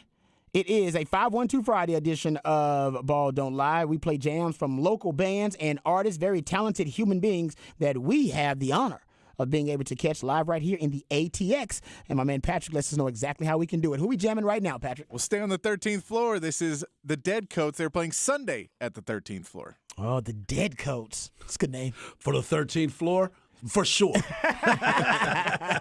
I guess that does kind of go together, yeah. No, I like that, though, the Dead Coats. All right, if you missed any of these suggestions on a 512 Friday from my man Patrick, please go to hornfm.com. You can catch up with them there. All right, we'll give you our Super Bowl picks. The official picks coming up later on this hour. If y'all want to do them next segment, we can do that, but I prefer we just put aside some extra time in the last segment. No doubt. And then we'll give our official picks. I still really don't know. I'm not going to lie to you. I still have no idea who I'm picking. I have no idea who I'm picking. I'll give you a stat that'll blow your mind before we I'm make picking our picks. Rihanna. You know what? That's a smart pick. I think Rihanna's going to kill it, actually. Yeah. I think she's going to do good. She's going to bring somebody out with her. I just don't know who. I think it might be either Drake. She does a lot of Drake. Drake is he might be getting subpoenaed here pretty soon. Yeah, I did see that, right? So, with a Triple X thing? So he may not be up to performing just yet. That's true. Yeah, that's a good point. I ain't need that. But it'd be Drake or I'm trying to think of who else she does a lot of stuff with. Could be Jay-Z, but Jay-Z likes to perform with his wife, not Rihanna. I don't think Beyonce would be happy. I was gonna say. I don't think Beyonce would be happy with him history. performing with Rihanna. Yeah, exactly. Oh, something there. Yeah. But I don't know. I think she's going to do a really good job, though. I'm excited about the halftime show. Okay, let's talk about the NFL awards, which were announced yesterday. And I'll just kind of run down the awards, and we can kind of talk about them as we go. Let's start with the top. The most important of these honors given out yesterday. The MVP, the AP Most Valuable Player, it was given out to, no surprise, no shock, Patrick Mahomes. Yep. Yeah, no surprise. I mean, there's no question this year it was between he and Jalen Hurts, in my opinion. Correct. I don't necessarily think anybody else was in that conversation. I know some people said Josh Allen and Joe Burrow. Joe Burrow made a late run. He made a late run. I think it was a two-horse race. Yeah. the Well, whole time. apparently, it was a one-horse race. Exactly. Because when you saw the voting, Great there point. was 3 people who got first place votes. Yep. Great point. And Jalen Hurts got 1, and Josh Allen got 1. Yeah. And that Patrick might have Mahomes been got the local all beat. of the other first place votes. So it was a one-horse race. Yeah, you're right. Good point. Talking about the perception of it, seemed like two horses, but you're right. Yeah. It based on the votes, no, it was not close at all. It was all Patrick Mahomes. I'll give you a stat though about that. Said Patrick Mahomes, he's the MVP. Was also the first-team All-Pro quarterback. Mm-hmm. Who's the last first-team All-Pro quarterback to win a Super Bowl? Would it be Peyton Manning? Kurt Warner. Kurt Warner. Dang, that was a long time ago. What is that, 1999? Yep, first-team All-Pros are 0-8 since Kurt Warner did it. See, there he go again. I'm just Let me go ahead and get back to my notes that you were giving me I'm just earlier. throwing the first-team QBs. And Yeah. you're like, oh, first-team QB, that first-team All-Pro QB, he's the best quarterback in the game. Like, yeah, they haven't fared really well in the Super Bowl, and I don't really know why. It's a very strange stat to throw out there. Anyway, continuing. Let's continue with the awards. Coach of the Year, Brian Dable. What we think? I think you could have gone 3 different ways here, and I think I would have been satisfied. You wanted to give it to Kyle Shanahan, give it to Shanahan because he reached a conference championship with his third-string quarterback. Yep. I would have been fine with that too. Of course, Brian Dable is more than he is more than deserving of the award. But I think you could have gone a couple ways. Hell, honestly, some people thought team like the Seahawks, Yep. Pete Carroll did a great job. Yep. Of course, talking about the Eagles. I mean, everybody's talking about Nick Sirianni. He did a fantastic job with the Eagles, even though, they were a good team last year, but they're a great team this year. Right. I think it could have went to 3 or 4 different candidates. No doubt. I'm with you on that. And we had talked about this when the voting had come out, but the nominees had come out, and we had talked about it. Where we think it was going to end up going. I thought Nick Sirianni, because of what he did with Philadelphia and where he had them going. Yeah. If Jalen Hurts didn't get hurt, but of course you look at Brian Daboll and what he was able to do with that crew and what he presented to the fans of New York. It was a good run. It was definitely a good run. Yeah, and I think between him and Doug Peterson, it comes down to what division they played in. Too, where you're like Doug Peterson playing the AFC South, so he maybe lost a little bit of votes for, you beat up on a really bad division. Yep. Whereas Daboll did it in the best division. That's to be able good. to go, you made the playoffs in the best division with a guy that nobody thought could play anymore. You were able to keep Saquon Barkley healthy and finally get out of him what you wanted. You rebuilt the Giants in 1 year with no wide receivers. I think he's the pick because Sirianni's done great, but he's got a lot of talent. Daboll had way less. I totally agree with that. That's a really good point. It's amazing how everybody stays healthy when it's a contract year. It's amazing how that works. Say, incentive, man. You got incentive Exactly. to push through the pain. Comeback player of the year, Geno Smith, and I don't think any other player. I mean, I'm sure you could have given it to somebody else. Somebody else was deserving, but Geno Smith had a phenomenal season, and nobody saw it coming. Part of comeback player of the year is nobody sees it coming because it's like When was he named the starter? Like the week before? something like that. I don't even think he was a starter through preseason. I think I don't think he was. It was either. a competition with It him was. and Drew Lock. So Yeah. that's when you say of how unexpected it was. He wasn't named the starter until week 1, pretty much. And don't ever Great forget, point. they wrote me off, but I ain't right back. So now he's writing big checks right now. Oh yeah, they got a decision. I mean, he Yeah. says he's coming back and he wants to come back and play, and so that's at least half the battle that he wants to be there with the team. But they gotta find some way to make it work. But he had a great season. And it's just so obtuse when you start looking at the trajectory of quarterbacks to see a quarterback have a career arc. Yeah. Like we just watched with Geno Smith. Now, maybe it's an outlier. Maybe it's just a fluke. It could be that. But if he builds on this next year, it'll be unlike any really career arc we've seen in a long time from a quarterback. He led the NFL in completion percentage, 69.8, fourth in touchdown passes, 30, fifth in passer rating, 100.9, and earned his first Pro Bowl selection in his 10-year career. Yep. Just don't see that. Yeah. It just the quarterback life cycle usually doesn't work that No, way. you know Zach Wilson's going to be like, but remember Geno? Remember Geno, though? No, I can still be good. Trust me, I'll remember Geno. I will say there is Ryan Tannehill had a weird one. Yep. Yeah. So Yep. Ryan Tannehill had one of those. There have been a couple that have been strange like that, but it's just that's the exception and not the rule. AP Offensive Player of the Year, Justin Jefferson. No surprise. I mean, he's just a beast. He was actually It's rare to one give of it the to a MVP wide candidates. receiver that award. Yeah. It's very rare. So, unlike the Heisman Trophy, where it always goes to a quarterback, now you get an opportunity to spread your wings. Because I'll be honest with you, as the Offensive Player of the Year, I was really shocked that he got it. I saw Justin You thought a Jefferson. quarterback was going to get Exactly. it. Yeah. I got you. Exactly. Like maybe they gave it to Jalen Hurts or something weird. Yeah. So because he didn't win the MVP, we're going to give it to him for being this person for the NFL. It's a great point. It's usually like a consolation prize Exactly. for the bigger award, whatever it was. Yeah, I think it is, though, a consolation of, man, you got into MVP voting as a wide receiver. Phenomenal. Yeah. Like, we'll give you that With Kirk consolation Cousins because, as your quarterback. yeah. I know that works against him. No, I'm just saying. No, it doesn't work. It actually works for him Yeah. in the court of public opinion, but they think Kirk Cousins being a bad quarterback works against him. Yeah, we saw those passes. Yep. I mean, I guess there's something to it. But Kirk Cousins had a great year, too. He did. But I'm not going to jump on the Kirk Cousins bandwagon. No. AP Defensive Player of the Year, Nick Bosa.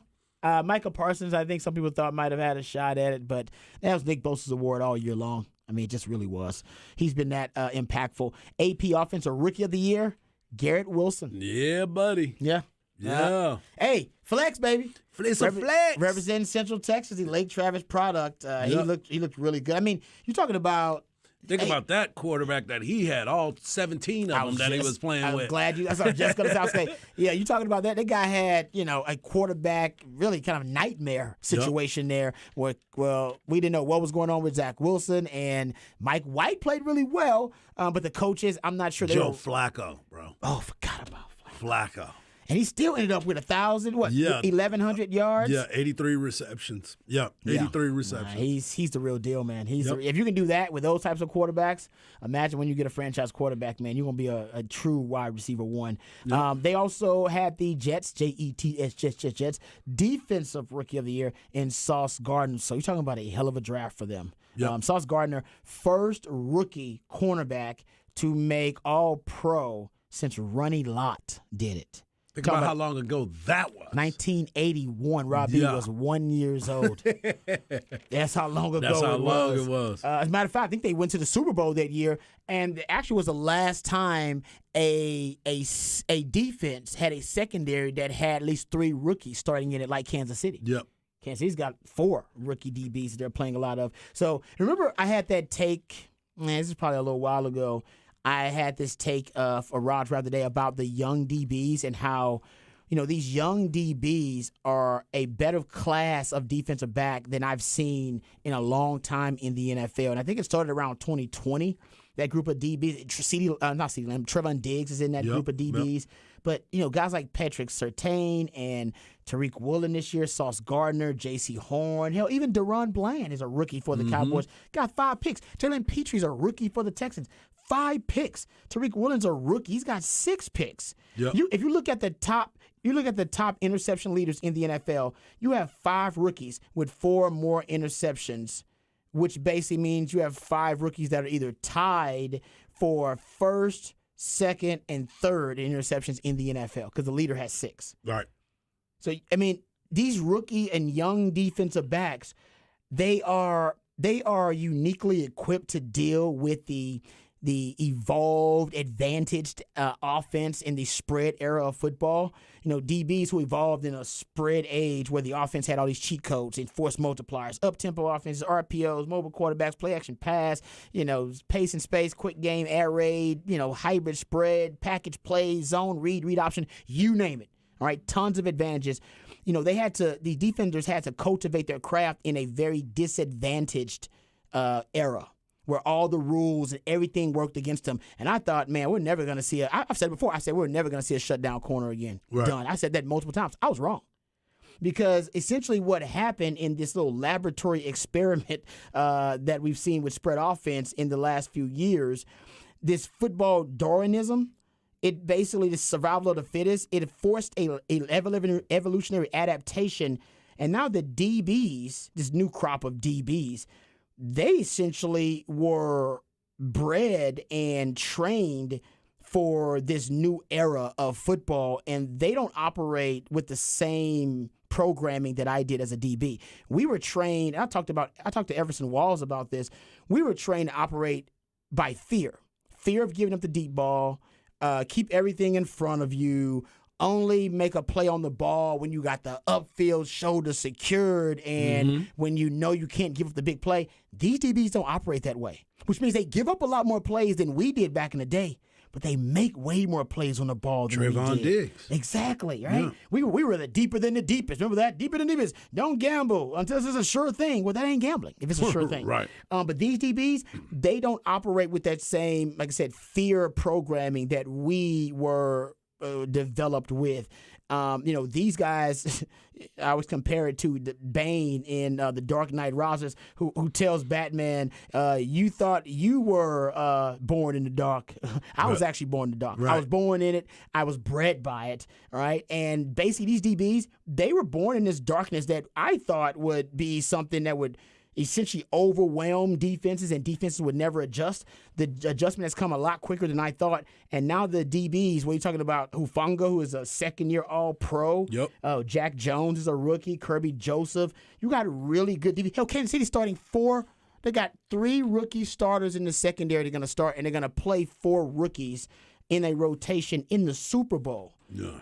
I mean, like I said, the Cowboys even got a rookie Deron Bland, who's a 5th-round pick, who's got 5 interceptions. Trevon Diggs last year set the interception record for the Cowboys. You got Jalen Petre and Derek Stingley for the Texans. Almost every team you mentioned has got a dog in their secondary that they just drafted in the last 2 or 3 years. Yep. These DBs are built different. And I think it's because they grew up in a 7-on-7 era with the proliferation of the spread offenses, and they don't fear these cheat codes and these advantages the way I did. Matter of fact, they almost relish and thrive in these adverse circumstances. Yeah, give me the opportunity to show you what I can do, and I'm going to do it. You know what I'm saying? They're right there and not afraid because they've been beat before, to your point, 7-on-7. We've been to those games. We'll see a DB try to jump something, end up getting beat. Next play, he comes back, he gets a pick.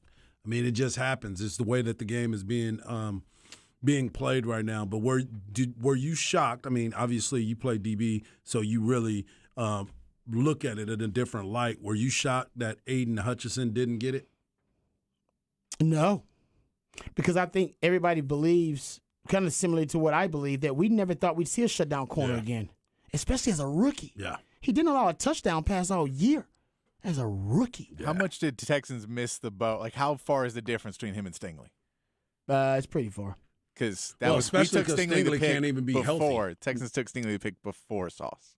Yeah, it's yeah. So It's just seeing how much they miss. Like, I think Stingley's good. Stingley's gonna be good. But Sauce is special. Yep. Yes, that's a great way of putting it. Yep. Stingley's gonna be good, but Sauce is special, man. Yeah. Like NFL teams stop throwing at a rookie. He's like, nah, it's not worth it. Not worth it. He's a rookie. And they're like, nah, man, it ain't worth. We watched those film. That guy, it's not worth it for us to throw in that direction. Right. That's unbelievable, man. So he deserves all the praise he's getting. And I believe after that, man of the year. Okay, man of the year, Dak Prescott. Yep. How about that, Harge? That's what it's all about right there, man. You That's what excited we as- do. As a Cowboys fan? Yeah, I'm excited, but I know everybody's going to be a little, cheeky about talking about Dak being the man of the year because they much rather have him be the MVP of the league and playing in this Super Bowl game. But for Dak and everything that he's gone through in his life to be able to give back to the community as well as he does, and the fact that the NFL recognizes him as a guy that can walk around with that Walter Payton on his chest. Don't forget, Jason Witten was the Cowboys representative, and he was also a Walter Payton Man of the Year as a representative of the Dallas Cowboys. So I'm happy for Dak. I'm glad that he's got something good that is happening to him because we know what the hate is for him. It is. And the fact that you can look at him as a person that takes care of his community and basically walks the walk in which he talks, that's a big thing as well. Great representation. He is. He's a phenomenal human being. And considering the adversity he's faced in his life, Yep. Brother passed away, mom passed away. Yep, He's yep. dealt with a lot. And, this is interesting. I always talk about X-man abilities of quarterbacks. Figure out what the X-man ability of your quarterback is. What is it that they do as well, if not better than everybody else? Figure it out because they all have something. What is Dak's? Because I would argue it is character. It's definitely that. Some people are like, well, how's that going to give me wins? Right. It helps you build culture, and it helps you People want really to be around them. Will build continuity and camaraderie with the Exactly. team. Exactly. People want to be Exactly. around that. People like Dak. I mean, we saw this. Remember, and this is a very, it's a very kind of shallow example, so I apologize for not having a better one. But do you remember when Dak was sitting on the bench and he drinks the Gatorade out of the plastic Gatorade cup and then throws it, trying to make it into the trash bin and misses? And then And what does during he the do? game, middle of the game, he misses and turns around and sees the cup on the ground. And there's somebody there that'll pick that up for Dak, or somebody that'll get after the game. He's got other things to worry about. But in that moment where he doesn't think anybody's watching him, he doesn't know that people are videoing him. He knows that people are always watching the quarterback. But in that moment, he's got adjustments to make on the sideline. He can go talk to his teammates, coaches, whatever. But he takes the time to pick up the Gatorade cup that he balled up and missed in the trash And can. missed it Decides, and then fixed I'm going it. to put it in the trash can. Yeah. Somebody would have said they would have picked it off if he would have threw it somewhere else. Come on! But it was just another incomplete pass. Wow. Wow. No, but I'm trying to I'm give Dak some props. But And then I'm a you big go- fan. You know I'm a I big know fan. you are a big fan. I'm a big fan But of I him. I think that might be part of his X-Men ability. And trust me, as a Houston Texan fan, sometimes all you want from your quarterback is to have a moral compass. Right. Exactly. I And agree. Dak's character, I think, is saying beyond reproach, but it's to the point now where I think people hold him in high esteem because of his character. Yep. And he's been around the league for a while, so if he's got character flaws, it would have been exposed in that regard.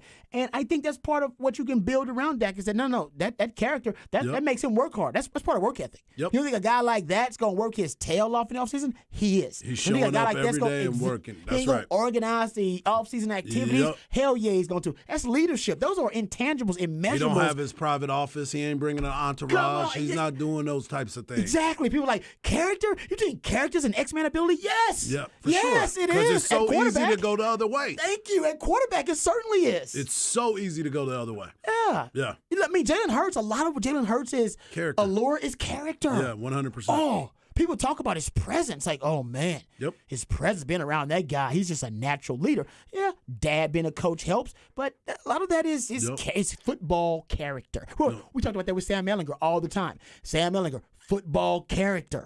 Had a great football character, a natural leader, charismatic, know how to deal with adversity because of things he dealt with, kind of like Dak off the field. Dad passing away, brother passing away. God, adversity is something that will not cripple him. All right, it makes him stronger, and that helps the character. So I think for Cowboys fans, the X-Men ability of Dak could just be very well his character, and that should be something you celebrate and not something you bemoan. I'm down. I'm down. All right. Hall of Fame class announced. We'll get back to that in the next segment. And also the Texans hiring a new DC and possibly looking into hiring Cliff Kingsbury for the offensive coordinator job. Man, big ways, big things happening in Texas. Oh, how about this? Shout out to my man Joe Cook, because Joe Cook, he was listening. Love my man Joe Cook. Checks us out. He said, strong stuff, Rob. I think another aspect is that DC's value turnover so much more than ever these days because in addition to getting the ball back, the analytics tell them it adds wins. Now the DCs teach technique to bring those turnovers to bear. He's right about that, though. I think it is a combination. The defensive coordinators, they want turnovers. They're fine with giving up yards. That's the risk reward, right? They're fine with giving up yards. They're like, we're going to give up yards. We're going to get beat anyway. Let's go get the damn ball. Let's go get it. So great point there, Joe Cook. Appreciate you listening, brother. All right, we come back. We'll get into the Hall of Fame class that was announced and the Texans making moves. All that and more right here on Ball Don't Lie. 104 on the Horn.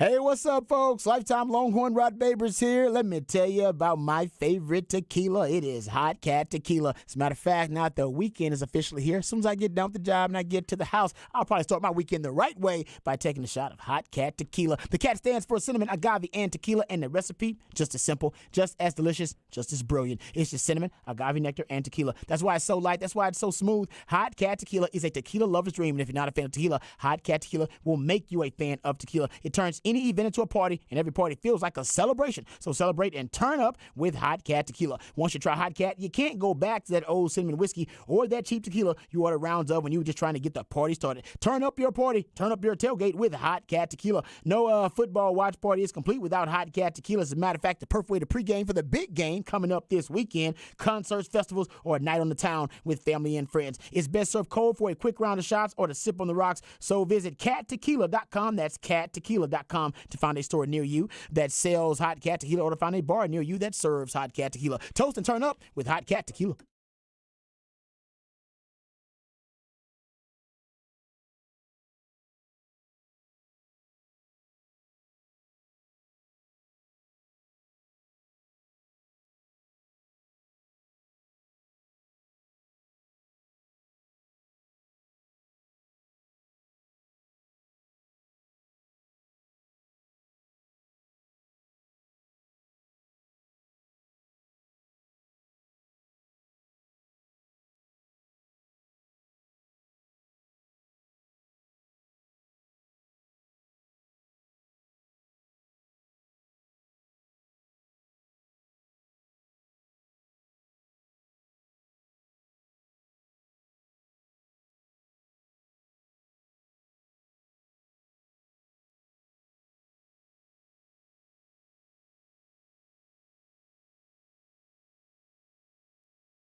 All right, welcome back to Ball Don't Lie right here on 104.9 The Horn. 512 Friday, we play jams from local bands and artists that you can catch live right here in the ATX. Who we jamming right now, Patrick? This is Denim Haircut, and they're playing Saturday at the Far Out Lounge. Denim Haircut. Denim Haircut.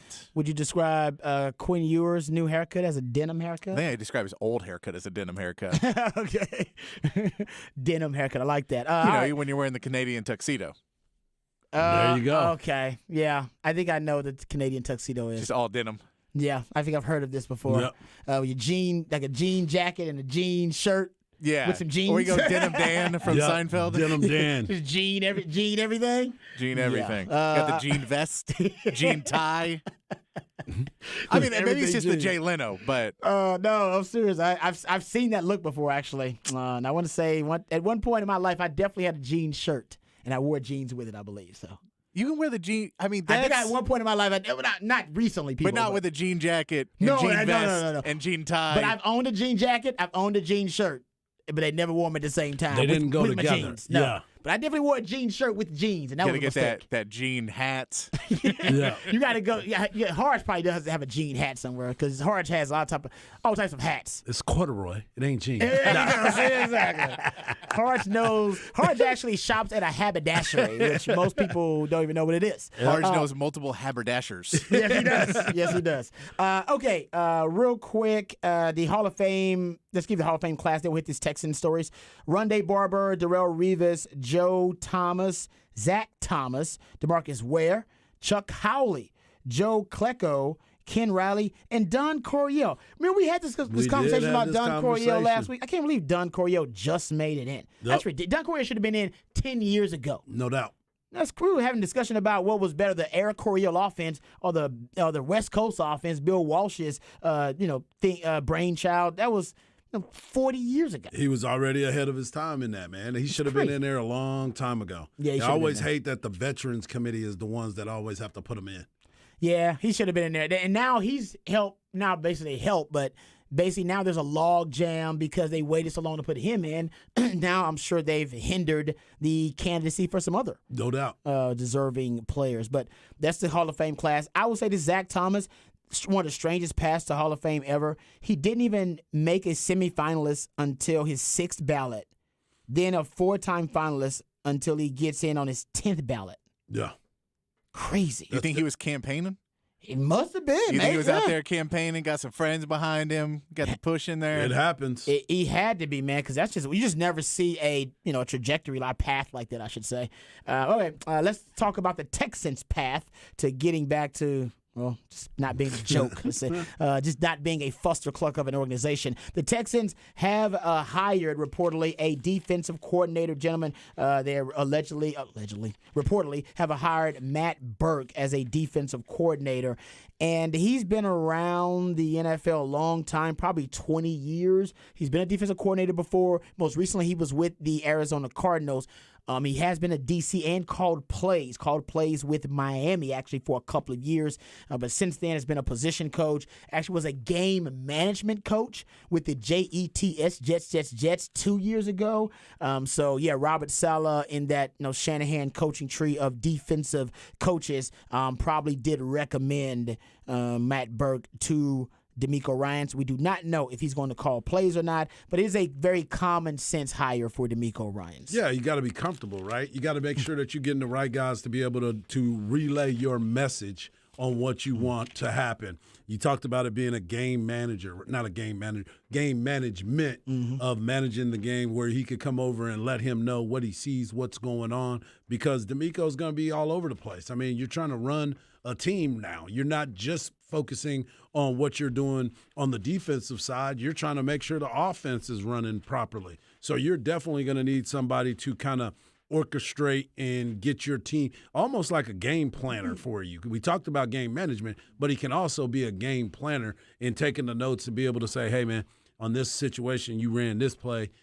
maybe we need to come back to this on this situation. So there's so many different things that are going to be a part of this. Yeah, and I'm less worried about the defensive coordinator hire because that's DeMeco's expertise. Yep. I'm more concerned about who he's going to hire for the offensive coordinator position, which brings us to the latest reports. And there are now multiple reports of this. First, we got it from Aaron Wilson, but now there are multiple reports that the Texans are indeed interviewing and discussing and potentially looking into hiring Cliff Kingsbury for their open offensive coordinator position. Nick Caserio and Cliff Kingsbury, they are really familiar from his time with the Patriots. Remember, the Patriots drafted Cliff Kingsbury, and DeMeco Ryans is familiar with Cliff Kingsbury, of course, from playing in the division with Cliff Kingsbury as the head coach of the Arizona Cardinals. Yeah, there's a lot to unpack when you start thinking about Cliff Kingsbury. Is he going to be part of this? Is he going to be the guy that can come in and do that? Is this something that Cliff Kingsbury really wants to do? Or is it that he wants to go out there and just kind of kick the tires again? Because let's not forget, he's getting a lot of money still from Arizona. Amen, brother. So he can possibly just sit back and relax and not really worry about it for quite some time. But once you're in the game, you still want to be a part of the game. So you want to look at it as well. So I look at it and say this is definitely something the Texans need to look into, but I also think they need to wait before they jump into a decision and make that call to Eric Public Bieniemy after the Super Bowl on Monday. I could not agree more. I think you're right with that. I think you should consider this Cliff Kingsbury thing, but yeah, you want to make sure you interview and consider all possible options. Yes. I like the Cliff Kingsbury thing. It could be interesting because Cliff Kingsbury is going to bring in his own offense, and I do think, like Andy Reid has called him an offensive genius. So I think without the burden of being a head coach, I think Cliff Kingsbury can run a hell of an offense.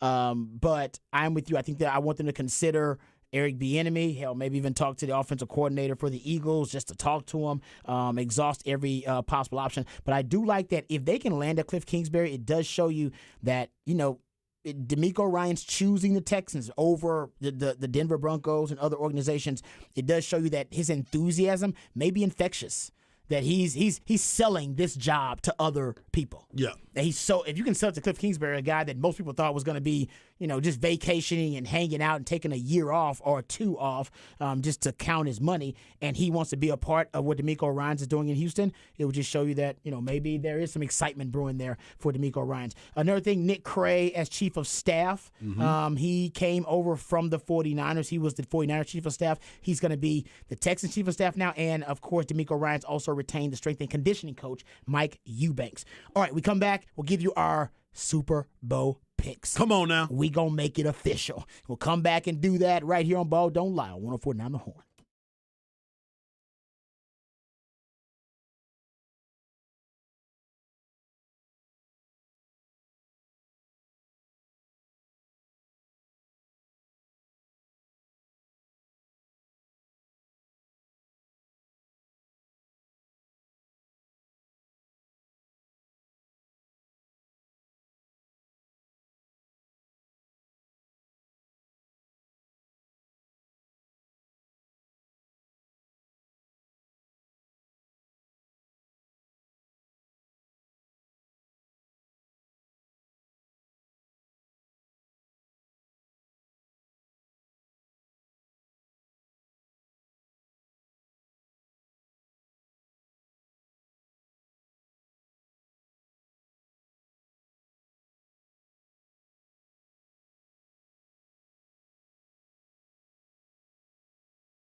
All right, welcome back to Ball Don't Lie right here on 104.9 The Horn. If you missed any part of any of the shows, please go to hornfm.com. You can catch up with them on the podcast page. Also, we'll let you know what's on tap and give you our Super Bowl predictions here in this segment. Also, shout out to the Specs text line. You guys have been great. We appreciate your participation today As on always. the Specs text line. And enjoy the weekend to you, Chan. We appreciate you always saying, giving us all those good mojo and good vibes via the Specs text line. All right, who wants to go first? I'll Super go Bowl first. predictions. I'll go first. Let's go, Harsh. Yeah, I came in early in the week. I was wavering back and forth, still maybe wavering. I know. My initial gut is telling me pick the Kansas City Chiefs. Pick the Kansas City Chiefs. But my man came in and gave me some numbers about -1.5 and being the favorite and how the number flipped. 18 times it has happened, 16-2, 4-8. 14-8. So everything on the paper tells me I should be picking the Philadelphia Eagles. But I'm a Dallas Cowboy fan, and I refuse to do that. So I am picking Patrick Mahomes to be MVP, and I'm picking the Kansas City Chiefs to win the Super Bowl. Kansas City back on top. And another reason, they used to be the Dallas Texans. So I got to find a way to tie it all back together. That is fair. Cowboys, baby. Chiefs. I was a Cowboys. Cowboys. You got a score? You just picking the Chiefs? 32-28. 32-28? Yep. It's a good game. All right, what you got, Patrick? Man, I want the Chiefs to win. I'm rooting for the Chiefs. I don't like nothing about Philly. I ain't been there. I don't even like cheesesteaks. I don't want nothing about it. I think this one's not even close. Philly runs away with it 38-19. Oh, my goodness. What's your score? 38-19. Oh, Philly runs away with so it. you are saying it's gonna be a bad game then? Yeah. Yeah. I think Damn Philly runs you, away with it. Patrick! I want to be wrong. I want you to be wrong Hey, too. and I'm telling you, there's plenty of listeners to our show who think I'm wrong a lot. So let it be another example of it. I think you've probably been the most accurate in the picks in the playoffs, though. Actually, I want to say I'm like 1 or 2 off, but you've been pretty damn accurate. The stat that Hart's referring to. So right now the Eagles are favored by 1.5 over the Chiefs. That line has moved because the Chiefs at one point were favored by 1.5 Initially. So it's gone from Chiefs as a 1.5 point favorite to now being now the Eagles being a 1.5 point favorite. 18 times in Super Bowl history, as my man Harsh mentioned, the line has moved 1.5 points or more.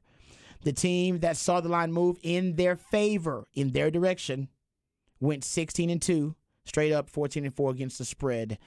That team would be the Philadelphia Eagles. Also, I keep looking at these stats too.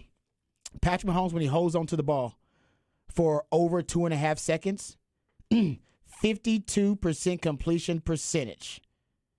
In the last 5 losses, his average time to throw actually was over 3 seconds. His fastest career time to throw in a game was actually versus Philadelphia, 2.32 seconds. He had 5 touchdowns in that game. When you force Patrick Mahomes to hold onto the ball to process things a little bit longer, it shows that he's not processing quickly, and that means he's a little confused. That's what happens against Cincinnati. He's 14-10 when he holds on to the ball for above 3 seconds. Watch to see if he's getting rid of the ball quickly. If he's getting rid of the ball really quickly, that means he already knows pre-snap where the ball's going, and he's processing really fast. If he's holding on to the ball too long, like he does versus Cincinnati a lot, that means the pre-snap disguise is working very well against Patrick Mahomes. That's something to watch. I'm taking Eagles. Eagles are a better team. They got a better pass rush. How often does a great pass rush, all-time great pass rush, lose in the Super Bowl? Not very often. All right, I want to thank you guys for everything. Remember the Revolution Army televised. Talk about it right here on Ball Don't Lie. I love you guys. I mean that. Take care of yourselves, but more importantly, take care of each other. We'll talk to you tomorrow. I'll talk to you on Monday. Go same Chiefs. time, same place. Peace.